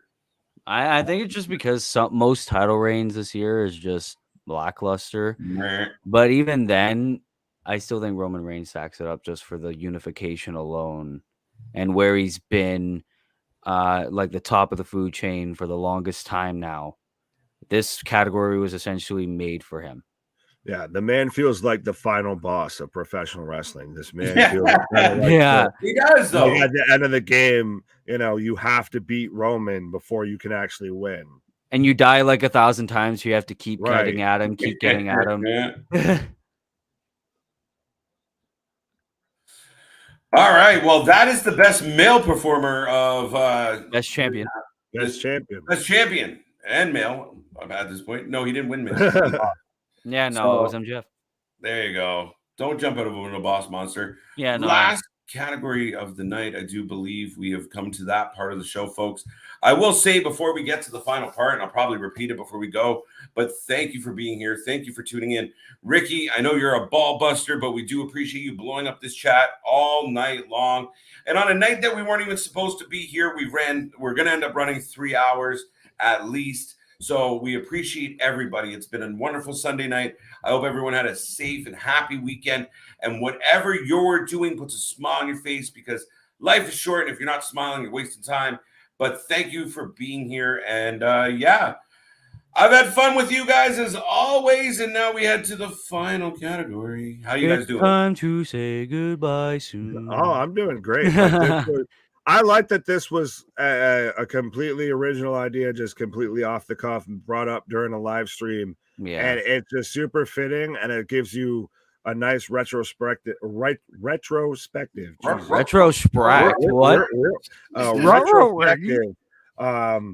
on professional wrestling throughout 2022, especially now that we're kind of hitting, I guess, kind of a dead spot. A little bit, right? We got the summer lull, then we'll be back at SummerSlam, and then we'll be into the fall, and they'll be fucking shoving wrestling up our butts all the time. And we'll be back here 7 days a week. So enjoy, folks. But because we do the live streams, because we do the watch parties, because that's our bread and butter. Because, sometimes you want to do news, and it's tough to get people to do that, apparently. But that being said, this has been our bread and butter. This has been our most... kind of the core of our channel. So the most entertaining show that we have to watch on a weekly basis. This time, all three of us will just stay down. I won't pop anybody up because we know the shows we cover in order. Monday Night Raw, Tuesday Night NXT, Wednesday Night Dynamite, Thursday Impact, which we kind of watch and we kind of do the podcast. So that will tell you it's not going to win. Yeah, there you go. That's a given. Rampage, of course, and then SmackDown. Folks, let us know in the chat, boys. We do these live streams every day. What are you feeling entertained? Well, I think it's very obvious. Shut up! It's not. Yeah, it is. To me, it's a dead heat. AEW Dynamite is definitely the most entertaining. They have the most shit going on, and what's in the name? Wrestling. It has fucking wrestling. So, I mean, what else can you say? I'm gonna stop you right there. Okay. Because as someone who's very much a wrestling fan, I would say that I agree with your choice, but I do think SmackDown is also very much in contention. Because as someone who watches wrestling as much as we do, you do get the high spots of, you do have stuff like Gunther, you do have Roman Reigns, you do have the Usos, you do have the Street Profits, like that, you do have Liv Morgan, you do have Ronda Rousey. Like there is absolutely talent there. You do also get those kind of crap spots like Max Dupree with the Maximum Male Models, but that's the shit that just, it's the nice break that just absolutely makes you laugh and just makes you pop your head off before we actually get a good match. Versus Dynamite at times, I feel like it's too much high spot, too much blood, guts, gore. It could use. Yeah, but would you rather that than I think they both need Maximum Male out, but I think on Models different ways. laying around? This is Let's Rumble. But would you rather that than Maximum Male Models and fucking Butch running all over the place and freaking hot dog eating contests with freaking Otis? And that was Raw. Yeah. I'm talking about WWE in general. Right? But we're talking about show, sir, not brand, not company. Okay. Well, SmackDown is shit, and I prefer Raw over SmackDown.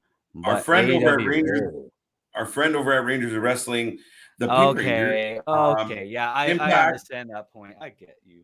There we go. All right. Now, Ricky, this one about the Fans Award, this is just a half-year sperm of the moment type thing. Wait till the end of the year, and we'll talk about more awards and how much longer can the show get. But I'll give you an award there, Ricky. Yeah, it's in the mail. There we go. Last minute category. You get a Fan of the Chat award. There we go. You can also make Quincy and hang in and have I don't know what's happening there. I don't know what's happening here. Get back to us, Quincy, on that one. But thank you for being here. I think that's about the fan thing, Quincy. Oh, okay. Yes. You can also make Quincy and hang out. There you go. Quincy, and hang in. We have I think it was meant to say we have a winner. Oh, there we go. And that being said, we should have a winner of this. So we should have a winner for the most entertaining show. Drum roll, please. Nobody give me a drum. That's me. Here we go. We're almost there. There we go. Winner is woohoo! AEW Dynamite takes home the Golden Cage, the last one of one Golden KJ. There we go. Oh, we got the hey, why is it me? Yeah, where's Golden KJ. Where's that Golden KJ? There we go. We're not helping. Where the hell is there we go. There. The Golden KJ, folks. Yes. I think that's awesome. Not a Braun Strowman action figure that I bought and painted gold. You have no proof. Did you actually pay that? Wait, did you actually pay for that today? Mm-hmm. And you painted it? Shit. Yes, sir. That's that is talent, man. Hey, let's give him an award. Let's give him an award for the painting of the trophy there. The one standing O of the night goes to Nick. There we go. That's the last award. Soak it in. Just me. Yes. There you go.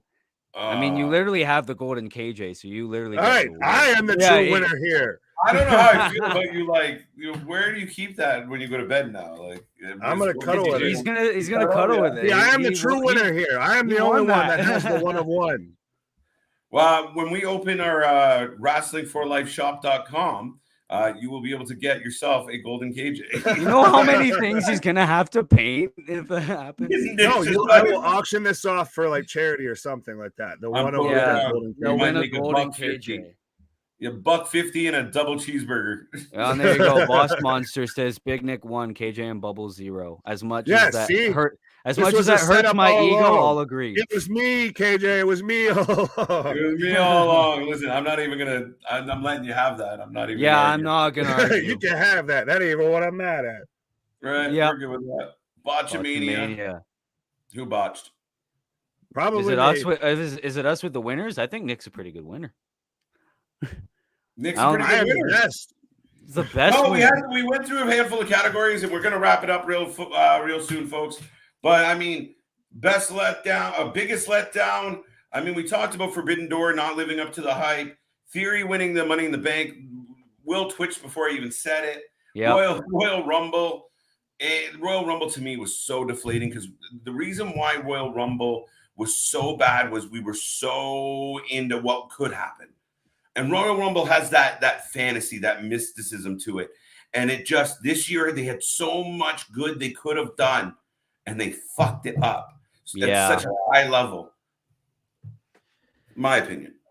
Yeah, Oh, no, yeah, I mean, absolutely. I could understand that because Royal Rumble used to be the most unpredictable show, and then it became the most predictable show, and that's a shame, man. Yes, I completely agree with you. So, best faction, we had the Bloodline, undeniably. Big winners tonight: Roman Reigns, Vince McMahon, and MJF. Vince McMahon swept the awards tonight. He was what, 3 or 4 time? We're gonna almost have to have a Vince McMahon award at some point because I think he swept every shit category we had. Yeah, because he was WTF, biggest botch, and newsmaker. We'll Right, have exactly. He swept the shit categories. He swept right. We're gonna have to awards. Right, we're gonna have to introduce like a hurting the industry award. Yeah, he would have won that already. Right, best match of the year so far: FTR Briscoes. Nobody really argued that. Yeah, no, I mean, it was so amazing.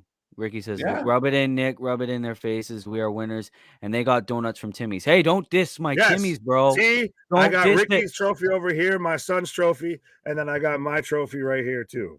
That hurts my heart, the donuts from Timmy's. Hey, there's nothing wrong with a good Timmy's donut. Oh, absolutely. Exactly. I could go for a donut from Timmy's right now, too. Oh, I can literally go for that.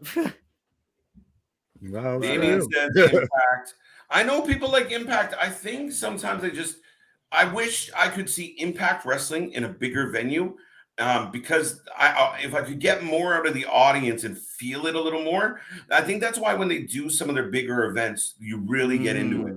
And they do put on great shows. I think their weekly show isn't great. It's hit and miss, but they do build up. It's good storytelling to big events. It's all right. I just wish it was easier to access. Yeah, that too. I wish it was easier to access, and that I don't know. I think it's just the fact how there's not that many names that you know of, but then you could obviously have people being like, you could just give it a chance. And maybe that's just it. Maybe not many people just give it a chance. People are creature of habits. Wrestling fans are creature of habits. Hard to. Well, it has that stigma from Vince Russo and Dixie Carter. Right? Yeah. The holy shit moment went to MJF promo unanimously. I mean, like, I think my biggest pop out of all of these was when MJF started fucking losing his mind and started cursing and swearing. Yeah. Close second would have been Regal. When Regal came out and did what he did, I was, had to keep my shit together on a live stream. So I almost woke my whole family up. You had is that the night that you had just left the stream? I just left. I think it was in the middle of Mox versus Danielson. I left, got a glass of water, checked my Instagram, and boom, there was the post of Regal. I'm like, fuck. Fuck. Krispy Kremes are good, man. You put them in the yeah, definitely. Man, I didn't have a Krispy Kreme until I was like 22. Not stigma. You can watch Impact on YouTube for as low as 99 cents. Yeah, but I can watch other shows for as low as no cents. Exactly. Just being that's funny. Top tag team FTR edges out the Usos and the Briscoes. I think the same thing we talked about with the male performer is when you elevate those around you, you're the best to me. Yeah, exactly. Right. Top story so far, Vince Hush Money. Makes sense. Oh, yeah. Vince also won the botch for the stunner. Yep. Vince also won. Did he win the what the fuck moment? Yeah. Yeah, he won what the fuck moment. Right. So, clean it house. MJF and Tony, best storyline. Top female goes to Jade Cargill. That's going to be controversial as fuck. The Deanna Prazo fans out there, the Taya Valkyrie, the Liv, the Bianca. Yeah, that was a good one. That's a tight one. Best champ goes to Roman Reigns. How can you argue? You can't. That's pretty much the sum of it. Yeah, that was fun, folks. Now you know what happened in the last 6 months of wrestling. Right. Any thoughts? I mean, we did miss some. Let us know in the comments. Once the live chat goes off, by all means, watch this and let us know how shit we did. Or how great we did. Absolutely. Come challenge me. But yeah, I would love to see you show up tomorrow and argue about it. That's for sure. I mean, this was a good show, especially for a year as crazy as 2022 has been so far. Yeah, Yeah, I mean, we've even talked about it with how much even wrestling that we watch. It was difficult, but it was good to go back through and look at everything that has happened already just so far this year. It's felt, like at least over a year, if not more.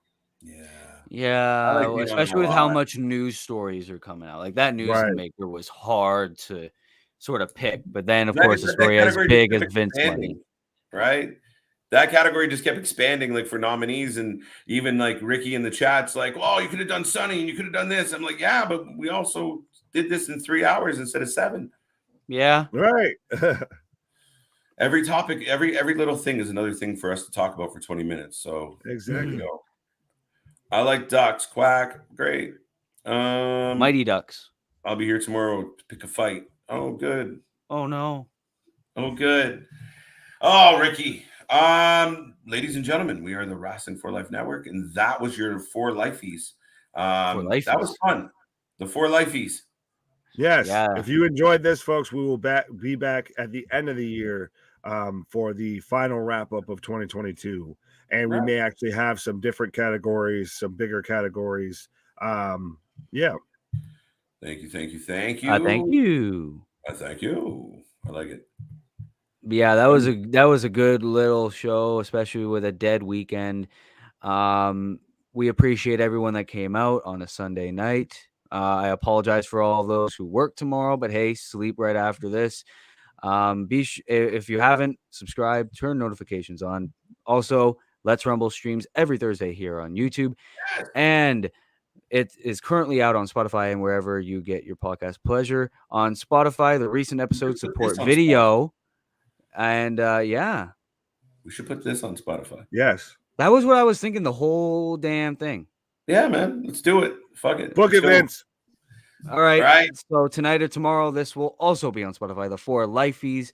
Thank you for making this such a good show. Thank you for always being here, and thank you for being fans. That's it. Big Nick with his golden KJ. Folks, if I could give out a 4LIFEE for wrestling YouTube, I'd probably give it to us because, I'm biased and I like us. But that being said, like everyone else has said on the screen, thank you. We appreciate you. We will be back tomorrow, Monday night. We'll be rolling through 3 hours of Monday Night Raw. You never know what's going to happen. It could be a good night. Bray Wyatt could show up. Bayley could show up. Who knows? Tune in, like, subscribe, tell everybody you know. Thank you for being here. Nick, any thought? No, just absolutely. Thank you. This has been a hell of a show. We will be here 7 nights a week. So be a friend, tell a friend. Right. Let's see if this works. And we'll see you on the flip side. It was close.